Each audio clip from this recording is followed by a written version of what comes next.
अस्सलाम वालेकुम। चले जी, सबको मैं वेलकम कर रहा हूँ भाई। आज समझ लें हम लोग हिस्ट्री बना रहे हैं, तो हम में से ज़रा कोई जिसको कोई तजर्बा हो कस्टम्स के बारे में, कोई हम में है मौजूद जिसने कोई काम किया हो इंपोर्ट एक्सपोर्ट के बारे में। चलो, जो फिजिकल जो बैठे हैं उनमें से मेरे ख्याल से किसी को नहीं है ना इंपोर्ट के बारे में कुछ। तो इसीलिए इसको बेहतर हमें समझना पड़ेगा यार, डॉक्यूमेंटेशन का लाजमी है, फिर जाके हमें कस्टम समझ में आएगा। अच्छा, customs involvement in import and export business. A professional guide for importer, exporter, customs clearing agent, logistics professionals and litigation जो है ना वकील के लिए अच्छा इंट्रोडक्शन हम दे रहे हैं। Custom is one of the most important government authorities involve in international trade. ठीक है, एवरी इम्पोर्टेड और exported shipment passes through a custom to ensure the movement आवाज of आपकी goods बिल्कुल नहीं आ रही। मेरा आवाज comply complies with the country law and regulations। ये इसके ये जो कस्टम जो है ना सर बहुत एक शायद आप एक माइक यूज कर रहे हैं, उसकी वजह आवाज से फिर आवाज बंद नहीं बहुत करी। ज्यादा डिस्टर्ब हो रही है। जी बिल्कुल, बस नमाज का भी टाइम हो रहा है, मैं इसको बुला रहा हूँ, सही करवाते इसको। अच्छी, ये जो ऊपर जो पैराग्राफ मैंने पढ़ा है, जो हमारे जो कस्टम्स है, जो इम्पोर्ट हो या एक्सपोर्ट हो, दोनों को ये क्या करता है, रेगुलेट करता है, कंट्रोल करता है। एक ऐसा अथॉरिटी है जो एक चीज को अथॉरिटी दी गई, जो उसके अंदर इसको रेगुलेटरी अथॉरिटी कहते हैं कस्टम को, कि पूरा इसको मैनेज कर रहा होता है। In Pakistan, custom administrated by the custom under ये एफबीआर के थ्रू ये काम कर रहा है कस्टम ना, एफबीआर के थ्रू। एफबीआर के थ्रू कौन कौन से इदारे हैं? एफबीआर के थ्रू कौन कौन से इदारे काम कर रहे हैं सब? हाँ, कस्टम इनकम टैक्स है और फेडरल एक्साइज है जी। जो भी टैक्स टैक्सेशन के जो भी रेवेन्यू कलेक्शन के डिपार्टमेंट है, वो एफबीआर के अंदर ही आएगा। ठीक है, और एफबीआर का अपना कोई एफडीपी है। एफबीआर का पहले क्या नाम था जी? एफबीआर का पहले नाम था सीबीआर, सेंट्रल बॉर्डर रेवेन्यू ना, और एफबीआर बना फेडरल बोर्ड ऑफ रेवेन्यू। और ये बनाया किसने था एफबीआर? 2005 में मुशर्रफ के दौर में बना था। क्योंकि पाकिस्तान की जो गवर्नमेंट है वो फेडरल गवर्नमेंट है, जो सेंट्रल गवर्नमेंट अयूब खान के दौर में था उस वक्त सीबीआर था, तो वो चलते आ रहा था। मुशर्रफ ने जाके इसको एफबीआर बनाया। ठीक है, कस्टम के तीन जो है ना बड़े मेजर फंक्शंस है कस्टम्स के। सबसे जो अहम जो है ना कस्टम जिसके लिए वो जान लगाता है, वो क्या होता है? रेवेन्यू इकट्ठा करना। सबसे ज्यादा वो रेवेन्यू नहीं छोड़ेगा, वो किसी भी हाल पे कोशिश करता है कि रेवेन्यू हम इकट्ठा करें। ठीक है, अच्छा, जो फैसिलिटेट करेगा जो लिजिटिमेट ट्रेड को, जो ट्रेड आप कर रहे हैं, जो कानून के दायरे के अंदर रहते हुए जो काम कर रहे हैं, उसको फैसिलिटेट करेगा। उसके भी काम है ताकि लोग का लिजिटिमेट तरीके से काम करे। अभी जैसे स्मगलिंग है, उसको डिस्करेज करता है, और मनी लॉन्ड्रिंग उसको डिस्करेज करेगा। तो जो कानूनी दायरे में रह के जो काम करेंगे उसको वो फैसिलिटेट करेगा। इसके लिए मुख्तलिफ स्कीम्स आती रहती हैं, हम आगे चलकर डिस्कस करेंगे। अच्छा, इसके क्या करते हैं, हमारे सोसाइटी को प्रोटेक्ट करता है, नेशनल इकोनॉमी को। इसका हमारे कोस्ट गार्ड भी है, बॉर्डर में उनके फोर्सेस है, कस्टम्स के इंटेलिजेंस मुख्तलिफ डिपार्टमेंट है। ठीक है,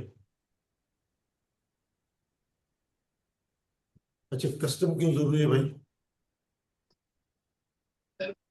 अगर कस्टम ना हो तो गवर्नमेंट क्या करेगी? रेवेन्यू इकट्ठा चल ही नहीं सकती। ठीक है, तो कस्टम कोई अभी नहीं है, ये हजारों साल पहले भी कस्टम थे। नाम कुछ और था उस जमाने में, लेकिन कस्टम तो था ना। पहले जमाने में जब लोग हाथियों में कारोबार करते थे, तो वो भी टैक्स देते थे, आते थे ना वो। हाँ, हाँ, हाथियों में, घोड़ों पे, खच्चरों पे वाटर सिस्टम में लोग एक शुल्क होता है, शुल्क, वो टैक्स लिया जाता था शहर में दाखिल होने का। आजकल हम इसको कहते हैं ऑक्ट्रॉय। तो टैक्स तो उस जमाने में भी था, या बादशाहों को बड़े बड़े तोहफे देते थे ताजिर, तो इसके बगैर गवर्नमेंट चले जाएगी। अच्छा, जो इलीगल सामान है वो मुल्क में फ्रीली आ नहीं सकता, ठीक है। Dangerous products could not harm harm consumers. DG, dangerous goods को क्या कहते हैं? डीजी गुड्स कहते हैं, क्या कहते हैं? डीजी, ठीक है। लोकल इंडस्ट्री को सफर ठीक है अनफेयर इम्पोर्ट से।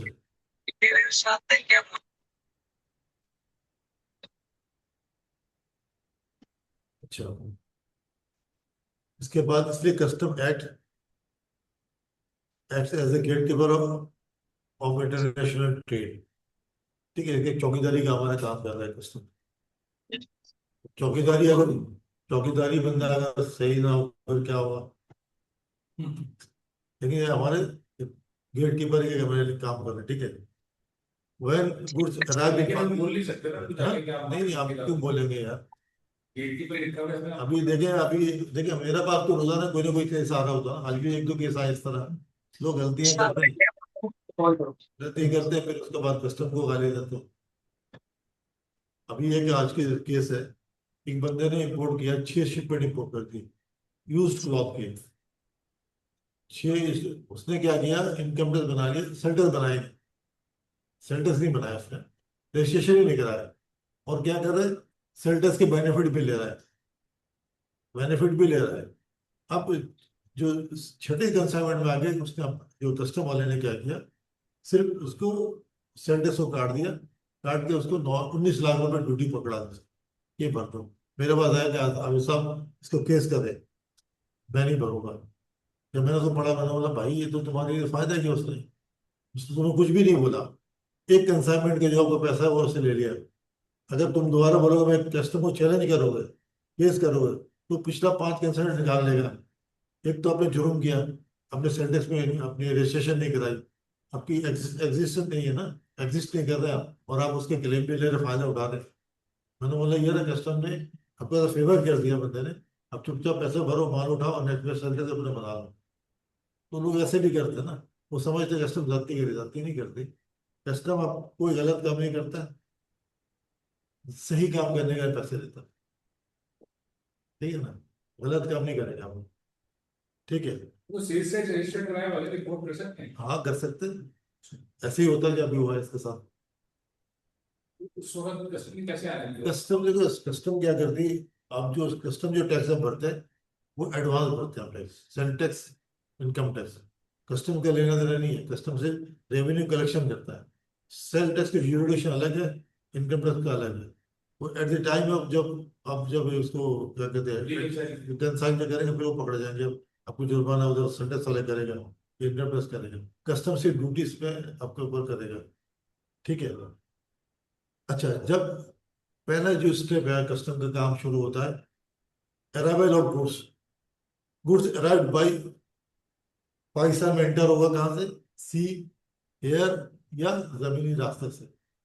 जैसे एंटर होगा फिर कस्टम का काम शुरू हो जाएगा। हमारा जो जो पट्टी, साहिली पट्टी है, तो हमारे जो जो समंदर पे जो हमारा जो क्या कहते हैं अपना, ये जो बॉर्डर है हमारा, 1200 नॉटिकल माइल तक है हमारा, ओपन सी तक।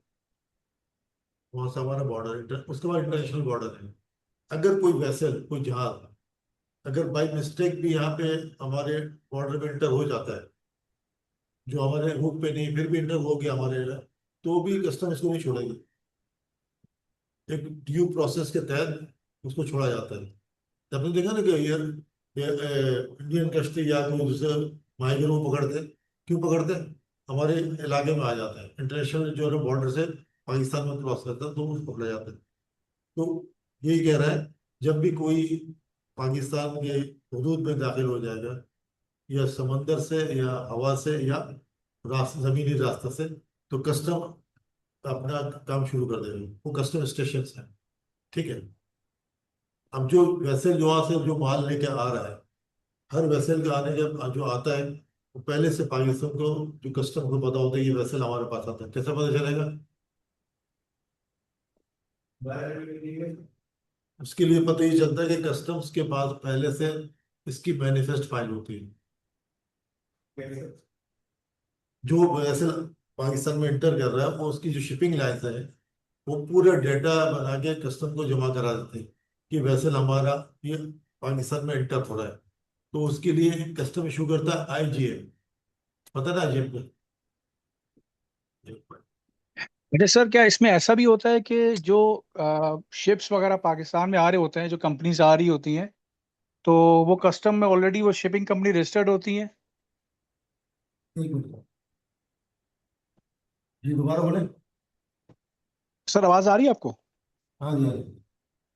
सर मेरा सवाल ये है कि जितनी भी शिपिंग कंपनीज हैं जी जी जो मुख्तलिफ पोर्ट्स में आती है और क्रॉस दी वर्ल्ड, जैसे पाकिस्तान में जो भी शिपिंग कंपनीज आ रही है, तो ये सारी कस्टम में इनका इनका डेटा पहले से अवेलेबल होता है या अपने आप को एनरोल करवाती है कस्टम में ये? जी जी। ओके। तो इसका मतलब ये कि जब भी उनका शिप कहीं जहां से भी निकलता है और जिस जो रूट होता है, तो वो इंटीमेट कर देती है हमारा ये शिप आ रहा है पाकिस्तान में, या XYZ पाकिस्तान के इस पोर्ट पे जी लैंड एक्सपोर्ट पे आएगा। ऐसे ही है? जी, जितनी भी शिपिंग लाइनें पाकिस्तान में काम कर रही है ना, वो सबको जी कस्टम के डिपार्टमेंट है। एक मिनट, कस्टम के एक डिपार्टमेंट प्रिवेंटिव, ठीक है। हेलो। जी जी सर, सुन रहा हूँ मैं। ये प्रिवेंटिव डिपार्टमेंट है, वहां पे एक लाइसेंस शुरू करता है शिपिंग लाइन को, ठीक है। यही डिपार्टमेंट है जितने भी लाइसेंस है इशू करेगा, आपको क्लियरिंग एजेंट को भी करेगा, शिपिंग लाइन को भी करेगा, फ्रेट फॉरवर्ड को भी करेगा, एनओसीसी एजेंट्स को भी करेगा। ठीक है, यहाँ से लाइसेंस लेना जरूरी है। तो ये डिपार्टमेंट प्रिवेंटिव जो आपको लाइसेंस इशू करती है, ठीक है। क्योंकि बगैर लाइसेंस के कोई भी शिपिंग लाइन पाकिस्तान में काम नहीं कर सकता। ओके। ठीक अच्छा है सर, वो। ये जरूरी जरूरी है कि अराउंड वर्ल्ड जो भी शिपिंग लाइन है वो पाकिस्तान में रजिस्टर्ड हो, जो या फिर वाया जो आती है उसके लिए है? नहीं, जो भी पाकिस्तान में जिसका ऑफिस खोला हुआ है, ठीक है, कॉर्पोरेट ऑफिस, ठीक जी है, जी। उनके लिए लाजमी है वो कस्टम से रजिस्टर्ड होगा। शिपिंग लाइन की बात कर रहे हैं, लाजमी रजिस्टर्ड होता है, ठीक है। अच्छा सर, लाइसेंस आपने होता अभी है। बात की कि प्रिवेंटिव की, ये प्रिवेंटिव डिपार्टमेंट अलग है या कस्टम के एक सब डिपार्टमेंट है? सर ये कस्टम्स के अंदर है, भैया हम कस्टम पढ़ेंगे ना उसमें ये जिक्र आएगा, प्रिवेंटिव डिपार्टमेंट कस्टम से ही है। कस्टम में एक डिपार्टमेंट नहीं, बहुत सारे डिपार्टमेंट्स है। आर एंड डी है, प्रिवेंटिव है, रेवेन्यू है, असेसमेंट है। तो ये बहुत सारे डिपार्टमेंट्स है कस्टम के, तो सर ठीक है। ये प्रिवेंटिव जो डिपार्टमेंट है, ये आपने क्या बताया हमें, कौन से परमिट इशू करता है? ये आपको जो क्लियरिंग एजेंट है उनको लाइसेंस इशू करेगा, ठीक है। उसके बाद शिपिंग लाइन को उसकी लाइसेंस देता है एनओसीसी, ठीक है, एनओसीसी को भी लाइसेंस देगा। उसके बाद फ्रेट फॉरवर्ड को लाइसेंस देता है। इस सारे को वो लाइसेंस देगा, ठीक है। ओके। सर अभी थोड़ी देर पहले आपने जैसे लेक्चर में स्टार्टिंग में बताया था कि जो सेल टैक्स है वो प्रोविंस का है, और दूसरा जो हमारा FBR का इनकम टैक्स है, और कस्टम, ये तीन ड्यूटीज हैं। तो क्या ये सारे आपस में इंटरकनेक्ट हैं? अगर जैसे कोई नया कंपनी रजिस्टर्ड होती है या कोई नया बंदा इस बिजनेस में आता है, तो वो जस्ट अपने आप को कस्टम में एनरोल करवाए अनटिल अनलेस जब तक वो थोड़ा सा स्टेबल ना हो, या शुरू में ही ये सब चीजें रजिस्ट्रेशन करवानी पड़ती है? नहीं, अगर एक्सपोर्ट के लिए ना सेंटर बाद में भी करा चल जाएगा, ठीक है। हेलो। जी सर, सुन रहा हूँ मैं। एक्सपोर्ट के लिए वो आपने बाद में भी करा लें तो चल सकता है, ठीक है। अगर रजिस्टर्ड सप्लाई से माल ले रहे हैं तो आप करा लें। नहीं तो इंपोर्ट के लिए जरूरी है, इसलिए जरूरी है कि आपको जब इंपोर्ट करेंगे तो इंपोर्ट स्टेज पे आपके ड्यूटी टैक्सेस वो वहीं से आपको एडवांस में देना पड़ता है, तो सेंटेंस करा लेना बेहतर है, ठीक है। लेकिन जब कस्टम से लाइसेंस लेंगे आप पीएसडब्ल्यू से, तो उसमें आपसे नहीं मांगेगा, सिर्फ आपसे मांगेगा एनटीएन, एनटीएन नंबर मांगेगा, ईमेल एड्रेस। वो मैं आपको जब बता दूंगा, ये चार पांच चीजें मांगता है। अच्छा, मैंने अभी दो तीन चीजें अभी जिक्र आ गई इसमें। मैंने अभी एनवीसीसी लिखा आपके सामने ना। जी जी। ये जब आ जाए जिक्र तो इसको आप नोट करते जाए ना, ये सब चीजें ना। जी जी। हाँ, क्योंकि ये हमारे सारे काम आने वाली चीजें ना। जी सर। भाई मैं जी आपको अस्सलाम बता, वालेकुम सर। मैं आपको बताऊँ, ये जो मैंने जो मेरी जो ना, जो मैं दो तीन छोटे मोटे जो काम करता हूँ, वो उस पे जो मेरी जो कामयाबी है ना, 50% ये है कि मेरे पास इंफॉर्मेशन होती है। काम जानू ना जानू अलग बात है, मुझे इंफॉर्मेशन होती है कि इसका मतलब क्या है, कि कहाँ लिखा हुआ है, क्या लिखा हुआ है। ठीक है, मैं पहले भी बताया शायद क्लास में, तो आदमी को इंफॉर्मेटिव होना बहुत जरूरी है। ठीक है, आपको कम से कम पता तो पता एड्रेस यहाँ पे है ना, एड्रेस ही नहीं पता हमने क्या बात करा। जैसे आज की मैंने हेयरिंग की, मैं स्टेट बैंक ऑफ पाकिस्तान में अभी हेयरिंग करके आया हूँ, तो इसलिए कामयाब हो जाता हूँ कि मुझे इन्फॉर्मेशन अच्छी होगी। जिससे वकील है बहुत सारे, उनको कस्टम का नहीं पता होता है, PSW नहीं पता होता, चले जाते हैं, वहाँ कोई सवाल और जवाब नहीं दे पाते।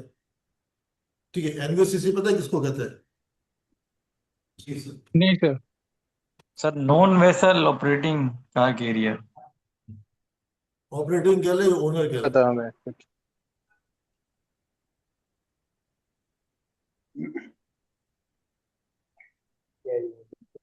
ठीक है, ये non vessel operating common carrier, ये एक कंपनी होती है जिसके पास अपना जहाज नहीं होता, शिप नहीं होता, लेकिन उसके पास अपने कंटेनर्स होते हैं। ठीक है, नीचे जो शिपिंग लाइन है उसके पास क्या होता है, अपने जहाज भी होता है, अपना कंटेनर भी होता है। और NVCC जो होगा उसके पास अपना जहाज नहीं होगा लेकिन कंटेनर अपने होंगे। ठीक है, और इसी तरह जो फ्रेट फॉरवर्डर है, जैसे हम सब बन सकते हैं। फ्रेट फॉरवर्डर के पास क्या होता है, ना अपने बॉक्सेस होते हैं, कंटेनर होते हैं, ना अपने जहाज होते हैं। उसके बाद क्या होता है, रेट्स होते हैं। सर एक सेकंड, आपने कहा कि NVOCC ऐसी कंपनी होती है जिसके पास कंटेनर होते हैं, शिप्स नहीं होती, जी, और जिसके पास दोनों होती हैं उसको क्या कहते हैं हम? शिपिंग लाइन है, मास्टर लाइन करें, IGM नंबर एक ही होगा। इसी उसी तरह जहाज जब वैसे जब यहाँ से डिपार्चर करता है तो उसका कहते हैं EGM कहलाता है, एक्सपोर्ट जनरल मैनिफेस्ट। जब जहाज इंटर होगा फिर बता देता है भाई मेरे पास इतने कंटेनर्स हैं, इतने क्लाइंट्स के हैं, इसके इतना बिल ऑफ लीडिंग नंबर है, पूरा आपको शो करे। जिस तरह जब जहाज ऐसे सेल करने लगेगा तो उसको भी आपको EGM देकर डिटेल देता है कि भी जा रहा है, तो ये हो जाता है। एक होता है, आपने देखो bill of leading, VOYAGE, voyage number की होता है। हाँ भाई, वाइज नंबर। वॉयज किसको कहते हैं? हाँ, वो तो वेसल का ही होता है ना। EGM आ गया तो समझ में आ गया। तो वॉइस नंबर जो देखिएगा बिल ऑफ लीडिंग के अंदर, मैं आपके दिखा भी देता हूँ अभी, उसके अंदर वॉइस नंबर लिखा होता है। वॉइस के मतलब होता है सफर, समुद्री सफर। ठीक है, सिंदबाद के, अपने सिंदबाद की फिल्म देखी होगी, वॉइस नंबर 7, वॉइस नंबर 3, तो समुद्री सफर और वॉइस कहते हैं। तो एक जो जहाज बनता है ना, जब जिस दिन वो समुद्र में उतार है जहाज, पहले जो सफर करेगा, बस यहाँ से समझ ले कि कनाडा चला गया, तो एक वॉयज हो जाएगा। 2 3 4 जितना सफर करेगा पूरी दुनिया में, उसको वॉयज नंबर गिना जाता है। उससे पता चलता है इसकी वेसल की एज कितनी है, और कितने दिनों बाद इसको हमने इसको और क्या कहते हैं डिसमेंटल करना है, तोड़ना है। जी, पर ट्रिप का पर इसको वॉयज नंबर गिनाते हैं। क्लियर हो गया? सर मल्टीपल डेस्टिनेशन होगी तो मल्टीपल चीज कितनी दफा यहाँ से दुबई गया, एक वॉयज हो जाएगा। वो सिस्टम से आ जाता है कितने वॉयज, कितना सफर किया इसने, कितने माइलेज कर लिया, उसके बाद वो इसको खत्म कर देते हैं। देखिए 2 3 चीजें। सर अगर कराची से 10 ममालिक में जा रहे हैं तो कितने, फिर 10 वाइज नंबर होंगे क्या? जी जी, 10 के 11 हो जाएगा। माइलेज के हिसाब से होता है। नहीं नहीं, पर सफर के हिसाब से होता है, उनके हिसाब से कोई उनके सिस्टम में होता है इतना माइल, उससे निकाल लेते हैं इस वॉच में कहाँ गया था, जहाँ गया था, वो सारा इनके पास सिस्टम होता है। हम तो सिस्टम में बात तो सिर्फ वॉच की बात कर रहे हैं ना, कि भाई वॉच क्या चीज़ है।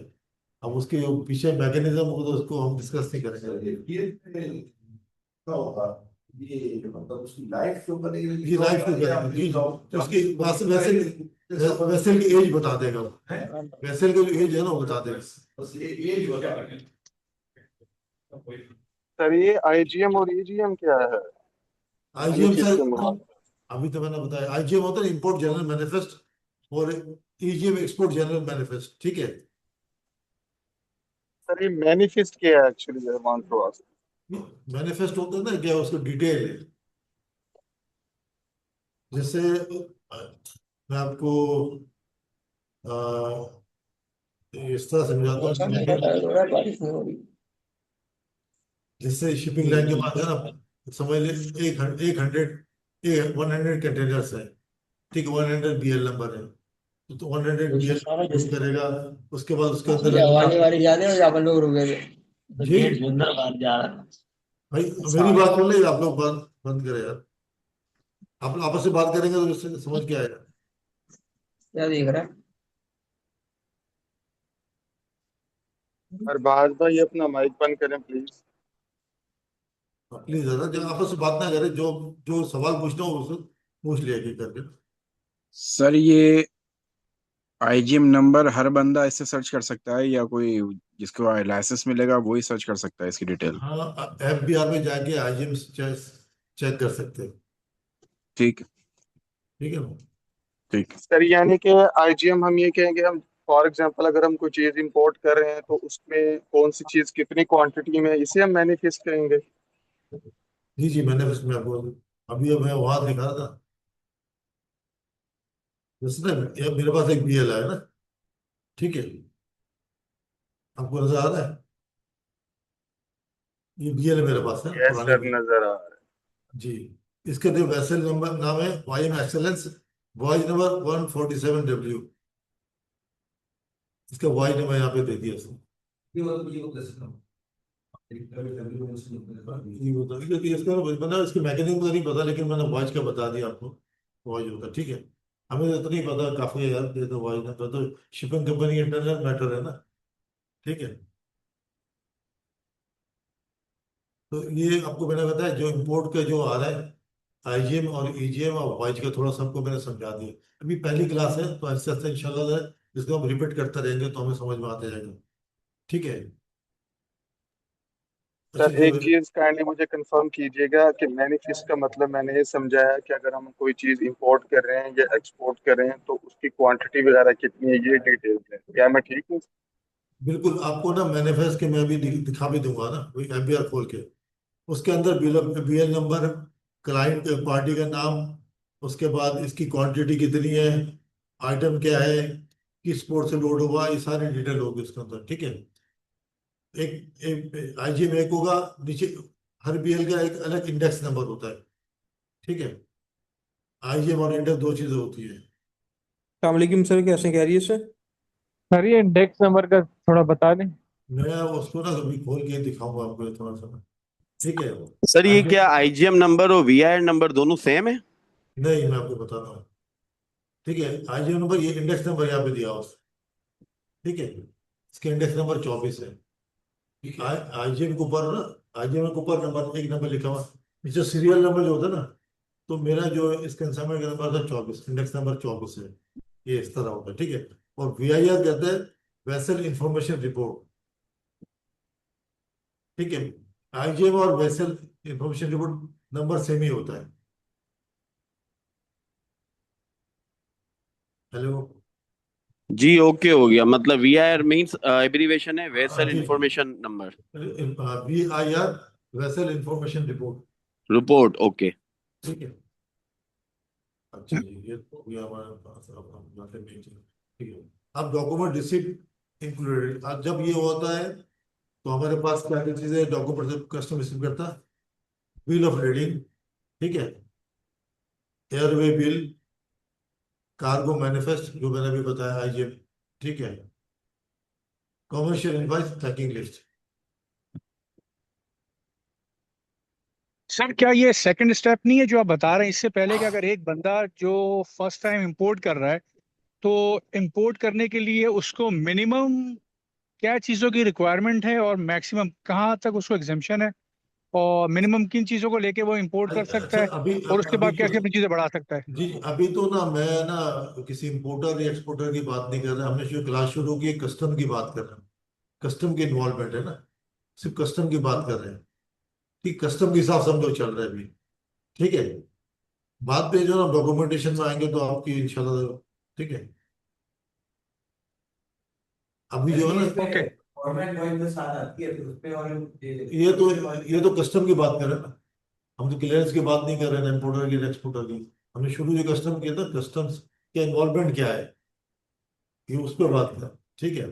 अच्छा, आप वो अपने जो VIR जो मैंने कहा था ना, वो चीज यही है, custom receive advance information from the shipping line. Shipping line क्या करेगी, जहाज लगने से पहले मैनिफेस्ट फाइल करेगी, अदरवाइज उसको फाइन पेनल्टी हो जाएगा उसके पास, ठीक है जी। जहाज आने से पहले ही उसको फाइल करना पड़ता है। स्टेप 2 जो है ना,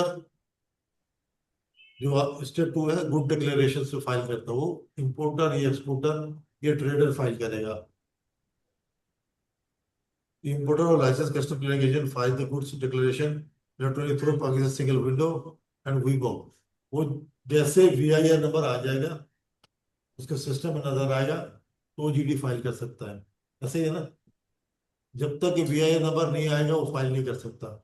VIR नंबर चेक करेंगे, वो GD फाइल कर सकता है। अगर आप चाहे तो मैं एक अभी डेमो दिखा देता हूँ आपको, दिखा दो।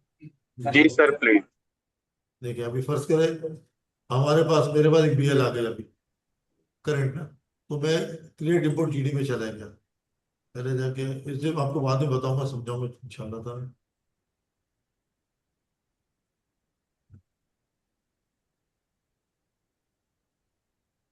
सर ये आपने कमर्शियल के बाद होम कंजम्पशन किया, ये क्या होम कंजम्पशन का ये मतलब? मैं अभी बस, तो बाद में बताएंगे। वो आगे क्लास चलेगी नहीं तो इंशाल्लाह आगे बताऊंगा, बता रहे ठीक है। अभी तो मैं सिर्फ आपको VIR नंबर दिखा रहा हूँ कहाँ से होता है, ठीक है। अब BL नंबर मैं डाल दूँ इसमें, माइक पकड़ा हुआ है जरा।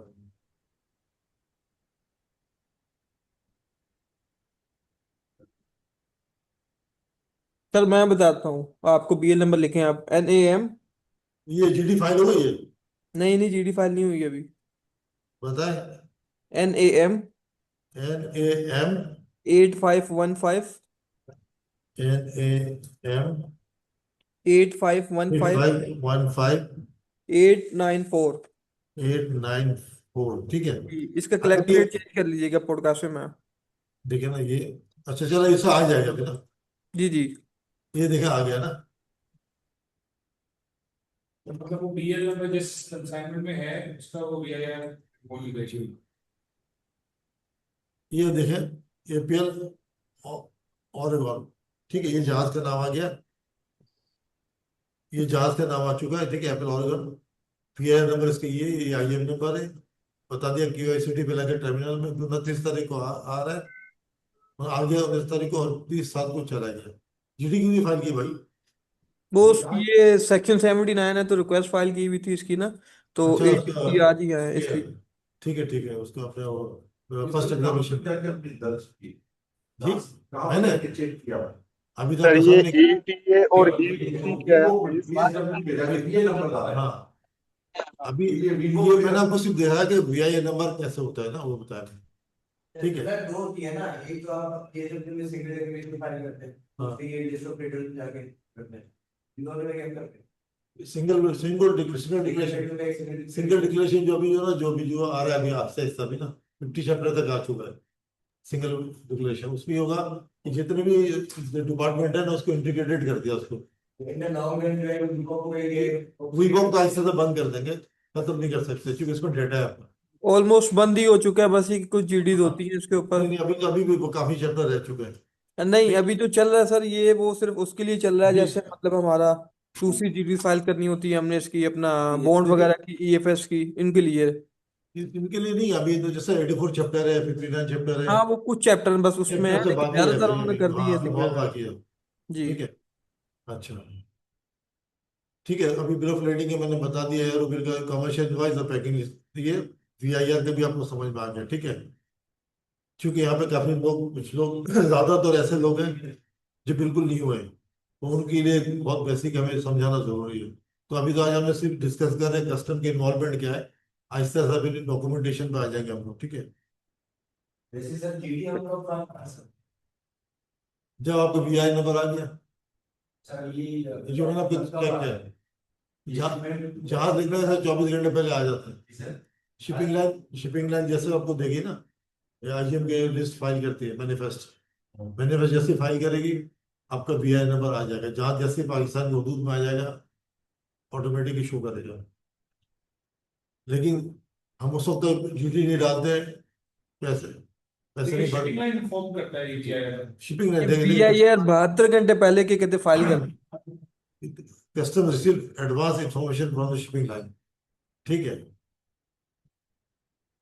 ठीक है, ये इन्होंने अभी बताया को 72 घंटे पहले फाइल करती है। तो शिपिंग लाइन कस्टम को भी इन्फॉर्म करता है और जो कस्टम होता है उसको भी नहीं नहीं नहीं, शिपिंग लाइन जो ना सिर्फ पाबंद है अकॉर्डिंग टू लॉ कस्टम को इन्फॉर्म करना है। ठीक है, और शिप और जो कंसाइनी है उसको वो अराइवल नोटिस भेजता है, अराइवल भेजे जहाज आने का नोटिस भेजेगा। हाँ, फेरल फॉरवर्डर, शिपिंग लाइन या एनिवर्सरी कोई भी हो।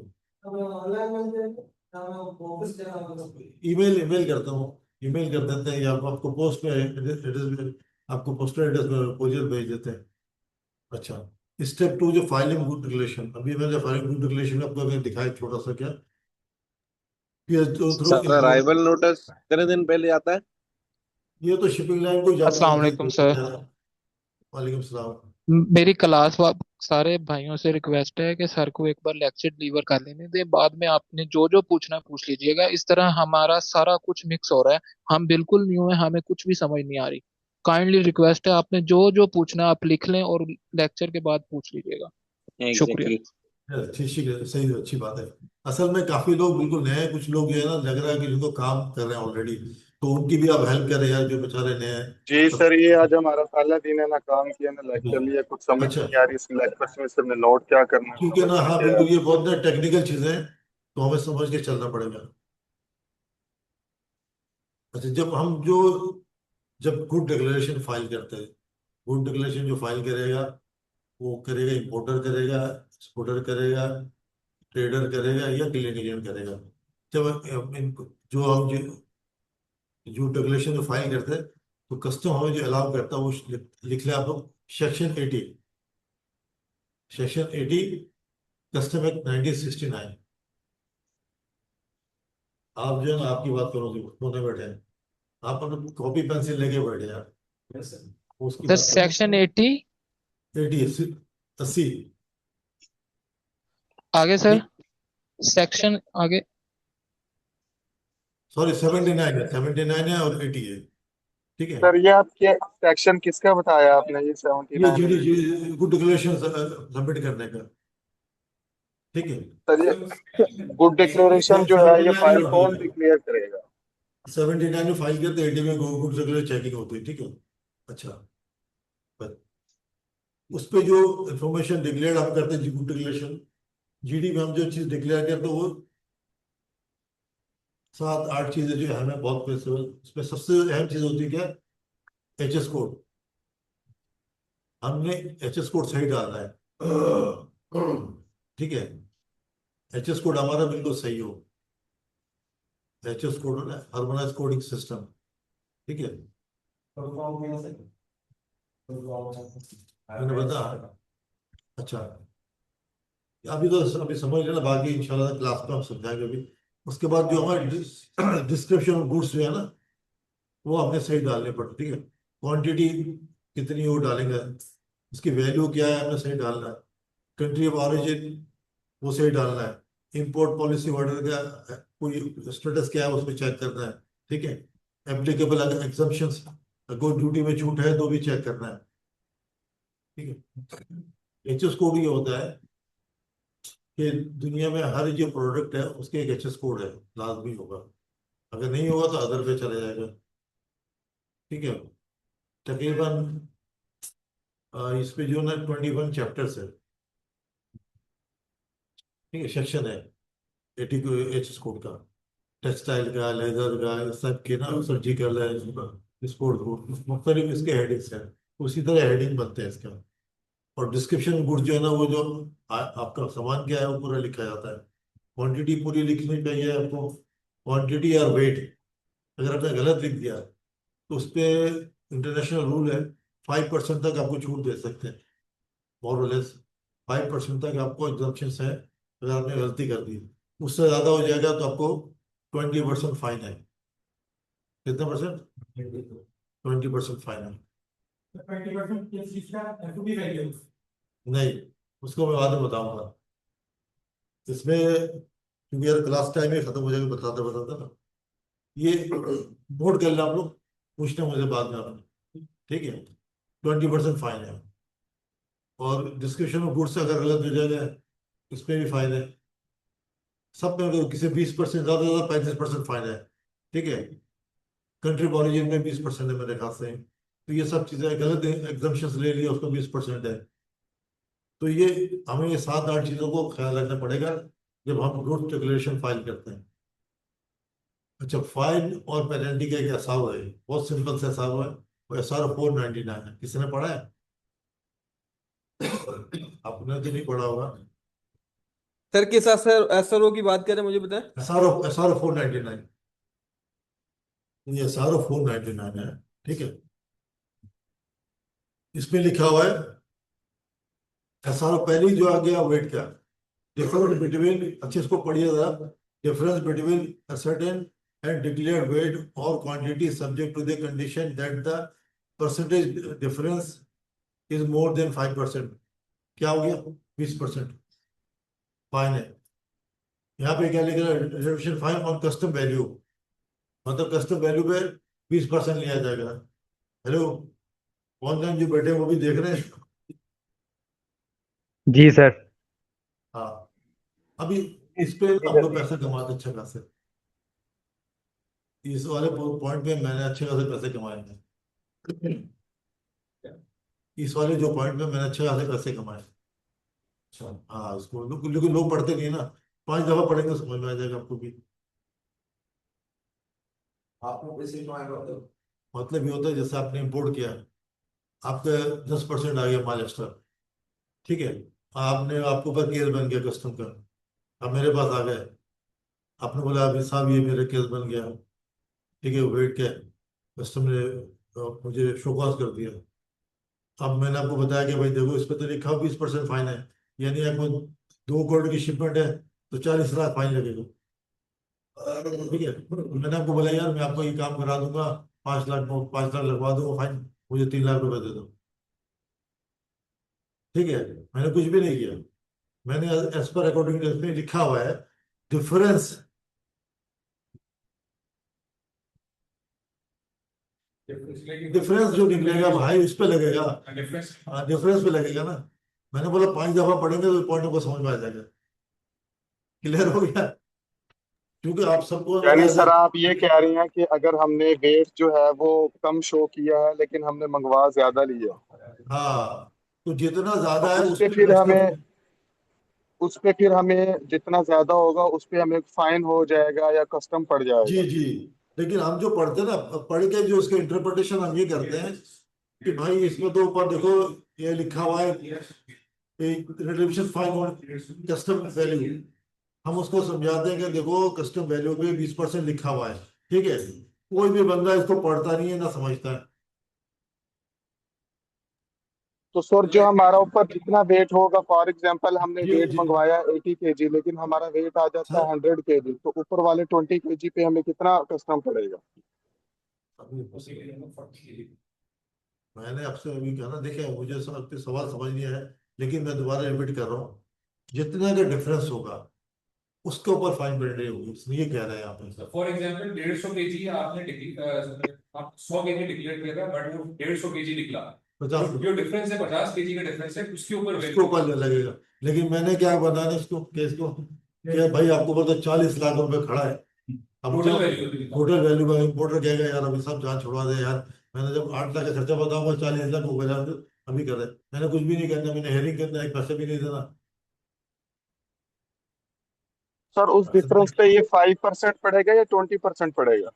सर 20% पड़ेगा, लेकिन जो है ना उस डिफरेंस पे लगेगा, जितना आपकी जितना ऑफेंस है उस पे लगेगा, पूरी अमाउंट पे नहीं लगेगा, इंपोर्ट वैल्यू पे नहीं लगेगी। यानी तो सर ये जो 5% लिखा हुआ है इसका मतलब ये कि 5% की गुंजाइश है, ओवरऑल वेट का 5% ऊपर नीचे हो जी जाए वो माफ है? नहीं, माफ नहीं है, अंडर अंडर 5% जो अलाउ है, 5% ऊपर हो जाए तो कस्टम वाले आपके ऊपर कंट्रीब्यूशन बना सकते हैं, ठीक है?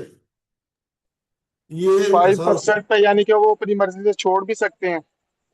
छोड़ भी सकते हैं भाई, क्योंकि हमने ये जो customs litigations, custom clearing agent एक कोर्स है, इसीलिए मैं आपको बता रहा हूँ। ये पॉइंट जो है ना, क्लियरिंग एजेंट को भी नहीं पता होता, जो क्लियरिंग एजेंट काम कर रहे हैं उनको भी नहीं पता होता। ये सर SRO 499 के तहत ये बात। जी जी सर, जितने भी आपको फाइन पेनल्टी के मुताबिक बात होगी, इसी एसआरओ के तहत उन्होंने एक फ्रेम बना दिया, इस फ्रेम के अंदर ही होगा।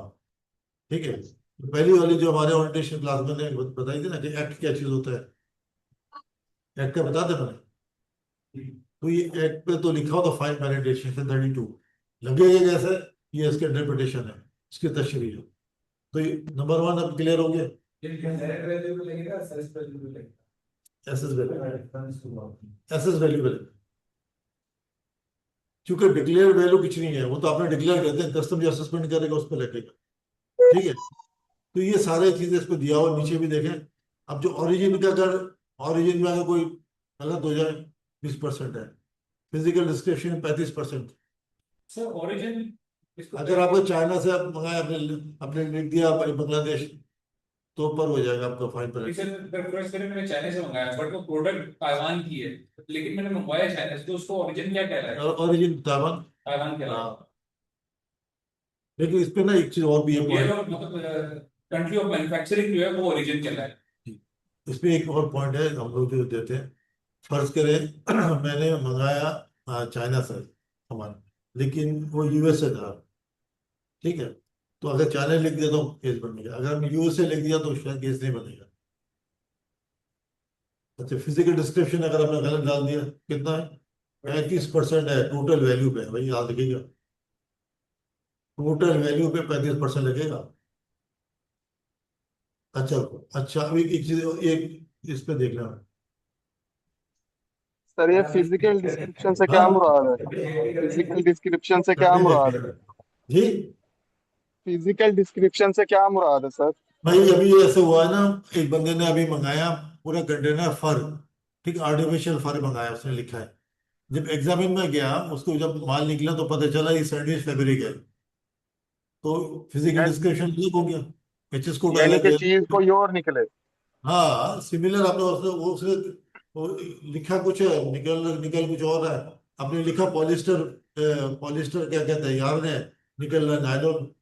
आपने लिखा एक्रेलिक निकल रहा है, तो फिजिकली कुछ और निकल रहा है, तो फिर केस है आपका पक्का। ठीक है। सर एक और क्वेश्चन है। सर अगर जो है हम कंटेनर मंगाते हैं और वो कस्टम वाले जो है ब्लैक लिस्ट कर देते हैं हमारा कंटेनर, और उसमें इलेक्ट्रॉनिक्स प्रोडक्ट होती है, तो फिर वो हम कैसे निकाल सकते हैं?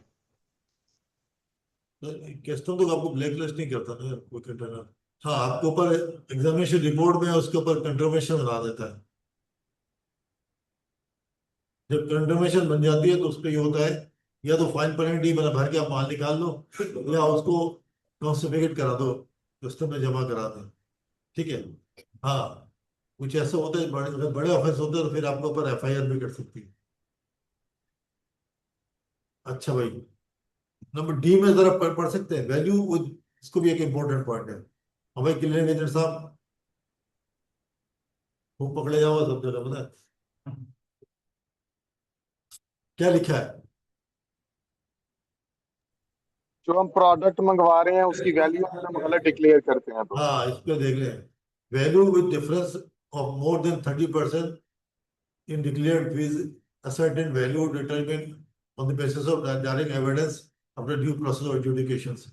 अगर हमने किसी वैल्यू के, इतना आम सा समझ लें, कस्टम की वैल्यू अगर 100 रुपीज है, हमने अगर उसको डाल दिया 30 रुपये, तो 35% से अगर ज्यादा हो जाएगा तो आपको फाइन पेनल्टी होगी 30% ज्यादा नहीं है, तो 30% से ऊपर। सर अस्सलाम वालेकुम, यहाँ पे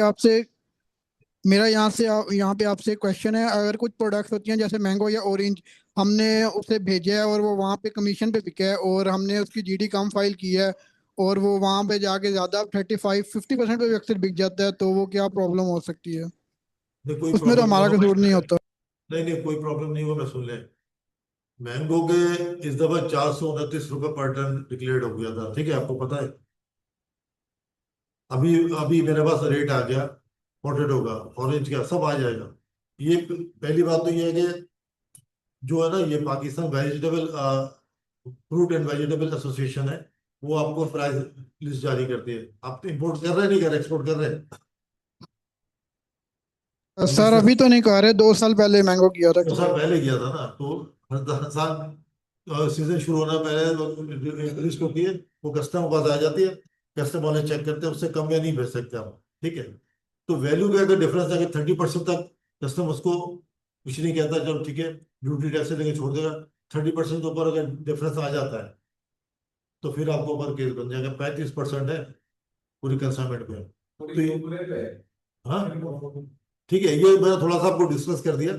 आज का हमारा टॉपिक तो नहीं है ये, ठीक है, इसलिए कि हमने बताया कि एचएस कोड की अहमियत क्या है, डिस्क्रिप्शन ऑफ गुड्स की क्या अहमियत है, कितने पे लगे, क्वांटिटी में क्या लगेगा। अच्छा, जब स्टेप 3 कस्टम क्या करते हैं भाई, आज हम कस्टम डिक्लेयर कर रहे हैं, कस्टम्स के हम डिस्कशन कर रहे हैं।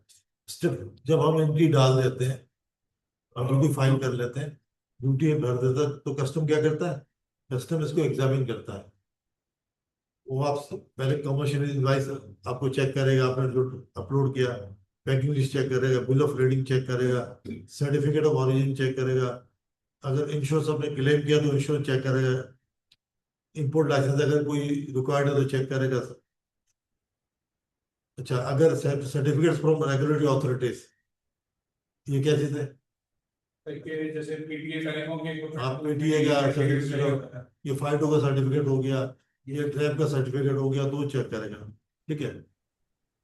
जैसे सर हेल्थ सर्टिफिकेट वगैरह होता है जी अक्सर। जी हाँ, कोई भी सर्टिफिकेशन होगी तो उसको चेक करेगा, ठीक है। एफटीए हो तो एफटीए चेक करेगा। लेकिन सर वो हर एग्जामिनर नहीं चेक करता, ये बेसिकली जो असेसमेंट वाले हैं उनका सर काम है। ये, हाँ, ये दोनों मिला के मैंने लिख दिया ये, ठीक है। एग्जामिनेशन असेसमेंट में दोनों चीज चेक होती है, ठीक है। अच्छा, इसके पर्पस क्या था? Verify the accuracy, detect under invoicing और false declaration, ensure regulatory compliance. ये 3 मेजर पॉइंट्स है, ठीक है, ताकि आपको पूरा पूरा इसका। नंबर 4 जो है ना, क्लासिफिकेशन ऑफ गुड्स है। अच्छा, क्लासिफिकेशन ऑफ गुड्स में मैं इंशाल्लाह ताला आपके साथ में GRI 1 से लेके 6 तक मैं इंशाल्लाह ताला इसको डिस्कस करूंगा। GRI, ठीक है, ये पूरा समझ ले इंटरनेशनल लॉ, WTO का ना, जनरल रूल ऑफ इंटरप्रिटेशन ना। क्योंकि हम लोग जो काम करते हैं ये सारी वही है, तो लिखा है कहाँ पे वो जरा ना समझना उसको, ठीक है। अच्छा, कस्टम क्या कहता है? Custom determine the correct tariffs classification under the Pakistan custom tariff based on the harmonised coding system. जो एचएस कोड है, इसका ये एब्रिविएशन ही है, ठीक है। तो तय वो कर रहे हैं उसपे, determines applicable duties and taxes, identifies imports, restriction on concessions, उसके बाद ensure informed treatment of goods। Classification, अच्छा क्लासिफिकेशन इसलिए अहम है, उसी के ऊपर कस्टम आपके ऊपर जो ना ड्यूटी या टैक्सेस आपसे लिया जाता है। एक ही एचएस कोड, एक ही आइटम का दो दो एचएस कोड भी हो सकता है। किसी के अंदर ड्यूटी कम है तो किसी की वैल्यू ज्यादा है, कपड़े में अक्सर ये होता है।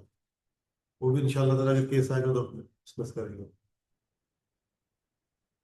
अच्छा, नंबर 5, जब ये क्लासिफिकेशन तय हो जाए उसके बाद कस्टम 5 नंबर में क्या चेक करता भाई?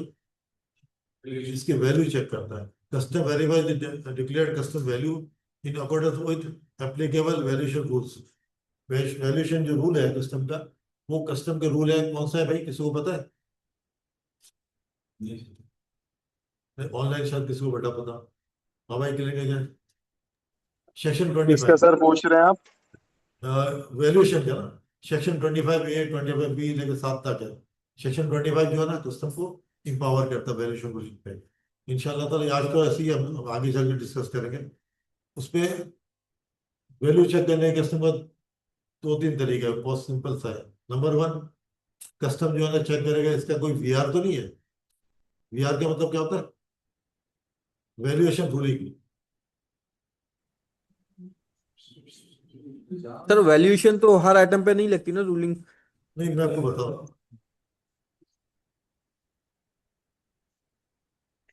एक डिपार्टमेंट डीजी वैल्यूएशन, एक डिपार्टमेंट है डीजी वैल्यूएशन, इशू करता है वीआर, वैल्यूएशन रूलिंग, ठीक है, वीआर। वो इसके एक जितने भी स्टेक होल्डर होता है किसी पर्टिकुलर आइटम के लिए उनको बुलाया जाता है, ठीक है। उसके बाद ट्रेड बॉडी को बुलाया जाता है, कस्टम वाले बैठते हैं आपसे कुछ उसकी डॉक्यूमेंट्स कॉल करते हैं, इनवॉइस पैकिंग में ट्रांजेक्शन वैल्यू चेक करते हैं, फिर उसके वैल्यू पोस्ट करते हैं आपके ऊपर। आप आपसे पूछते हैं, आप कहते हैं नहीं भाई इसकी वैल्यू $6 है, $6 है। कस्टमर है, मार्केट सर्वे करते हैं, ये पूरा मेथड होता है। फिर कस्टमर कहते हैं चलो 6 नहीं, $7 कर देते हैं। इस तरह करके वैल्यू फिक्स हो जाती है, वो वैल्यू शेड्यूलिंग होती है। जी एक होता बिल्कुल। एक होती है गाइडलाइन, गाइडलाइन में कस्टम इशू करता है। और एक जो अभी इन्होंने कहा था ना कि वैल्यू ना हो, तो वैल्यू ना हो तो उसके लिए 90 डेज का डेटा चेक करता है कस्टम, 90 डेज का डेटा चेक करेगा सिमिलर ई गुड्स बुक का। का 90 डेज का डेटा जो है। जी, वही ब्लॉक का है, ठीक है, वो 90 डेज का डेटा आ जाएगा। अगर 90 डेज के डाटा में भी आपका वो आइटम नहीं आ रहा है, ये भी एक पॉइंट है। अगर आपने इंपोर्ट किया है एक ऐसे आइटम जो जिसका कोई कस्टमर गाइडलाइन नहीं है, जिसका कोई जैसे सर अभी इनोवेटिव है वो। हाँ, जैसे कोई वीआर नहीं है, फिर उस पर सर क्या कहते हैं, अपना जैसे जो प्रीवियस एविडेंस होता है हमारा वो देखा जाता है कि वो भी नहीं है। 90 डेज का डाटा एविडेंस हो गया ना, वो भी नहीं है। समटाइम ऐसा होता है कि हमने 90 डेज से पहले मतलब ये किया होता है तो वो नहीं भी। नहीं, वो मैं कह रहा हूँ कस्टम की हिस्ट्री में नहीं है ना, मैं कह रहा हूँ वो पहली दफा इंपोर्ट हो रहा है, तो उस सूरत में कस्टम क्या करेगी? अगर कस्टम समझती है कि यानी यार अपने रिवर्सिंग की है, या आजकल तो वेबसाइट में जाकर कोई चेक कर लेता वैल्यू, तो कस्टम चूंकि वेबसाइट और की वैल्यू जो एक्सेप्टेबल नहीं है रूल्स पे ना, तो ये क्या करते हैं कस्टम अपने हिसाब से, कस्टम को अथॉरिटी है कि वो 30% तक उसके ऊपर इन्हांस करता, लोडिंग कर सकता है। अगर मैंने $100 लिखा तो $1.30 करता है, 1 डॉलर मैंने डाला है पर केजी, तो $1.30 कर सकता है उसके वैल्यू। 30% तक, 1 से लेके 30% तक लोडिंग कर सकता है तो उसकी अपनी assumption के साथ है। अपनी। उसके लिए हमें मिलना पड़ता ना भाई यार, एक 30% या 5% कर लो यार आगे। हाँ, तो ये है, ठीक है।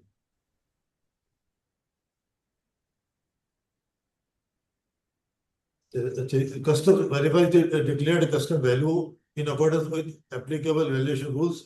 कस्टम चेक करता, ट्रांजेक्शन वैल्यू चेक करेगा आपका, उसमें उसका फ्रेट, अगर बायर में फ्रेट इंक्लूड कर देगा, इंश्योरेंस कर देगा, असिस्टेंट एडजस्टमेंट करेगा, comparable values were permitted under law, ठीक है, जो मैंने अभी बताया 30% तक वो लॉ उसका अलाउ करता है, वो उस पर कर सकते हैं इंपोर्ट, ठीक है। और इस पे कोई बात आई थी क्या थी ध्यान में, चले तो ध्यान में अगर अभी कंसाइनी है उसने ऑलरेडी पहले जो है वो उसको डिक्लेयर्ड वैल्यू में उसने $10 एक्सेस किया, और जो बाद में कंसाइनी है उसने उसको $20 डिक्लेयर्ड वैल्यू दी, तो कस्टम हायर साइड पे जाके बेंचमार्क सेट करता है। जी, हाई सर पे जाएगा, और वो फिर बेंचमार्क हो जाता है उसको जी बेंचमार्क नहीं होता है, उसके ऑप्शन होता है, आप जितना अच्छा ताल्लुकात होगा आपको उतना काम अच्छा होगा। नहीं सर, लेकिन वो $20 पे बंदे ने डिक्लेयर अगर अगर वीआर नहीं है, वीआर का मतलब होता है वीआर का कानून है, वो रूलिंग है, फिर तो कोई चैलेंज नहीं करता। अगर डेटा हो तो ऊपर बातचीत हो सकती है, बिल मुसाफा बात हो सकती है। जी बिल्कुल। अक्सर मतलब वैल्यूएशन में भी अगर कोई कम कर देता है तो फिर कल को उसकी रिकवरी आ जाती है। आ जाएगी, 100% आ जाएगी, ठीक है। पहली बात आजकल तो हो ही नहीं रहा है यार काम, पहले एक दफा हो, जो पहले होता था अब तो नहीं हो रहा है। नहीं, समटाइम ऐसा होता है ना कि आपके ग्रीन की चैनल की पार्टी है तो आप मतलब ग्रीन चैनल में हो सकता है, ग्रीन चैनल में हो जाती है, लेकिन ग्रीन चैनल पैसे बढ़ा भी दे रहे हैं आजकल यार, मैंने देखा नहीं पेपर में अक्सर, ये मेरा 2 दिन के असाइनमेंट हो चुका है। अच्छा, पर्पस क्यों होता है भाई इसका वैल्यूएशन का? To prevent identifying insure proper revenue collection, custom के पास प्रॉपर रेवेन्यू कलेक्शन, ठीक है भाई। अभी तक जो चल रही है हमारी, कोई बोर तो नहीं हो रहा कोई? नहीं सर, कोई समझ में आ रहा है ना? ठीक है।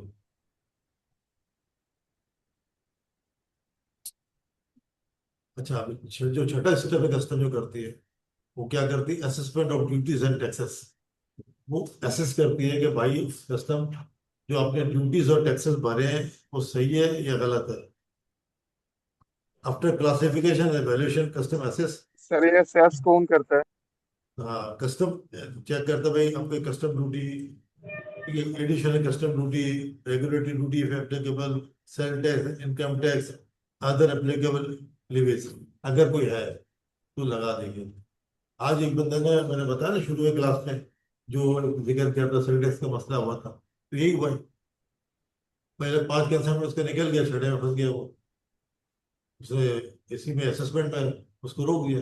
शुक्र कह रहे कि उसको सिर्फ 19 लाख ड्यूटी लगा दी, उसके ऊपर कोई उसने पिन इलेक्शन नहीं लिया।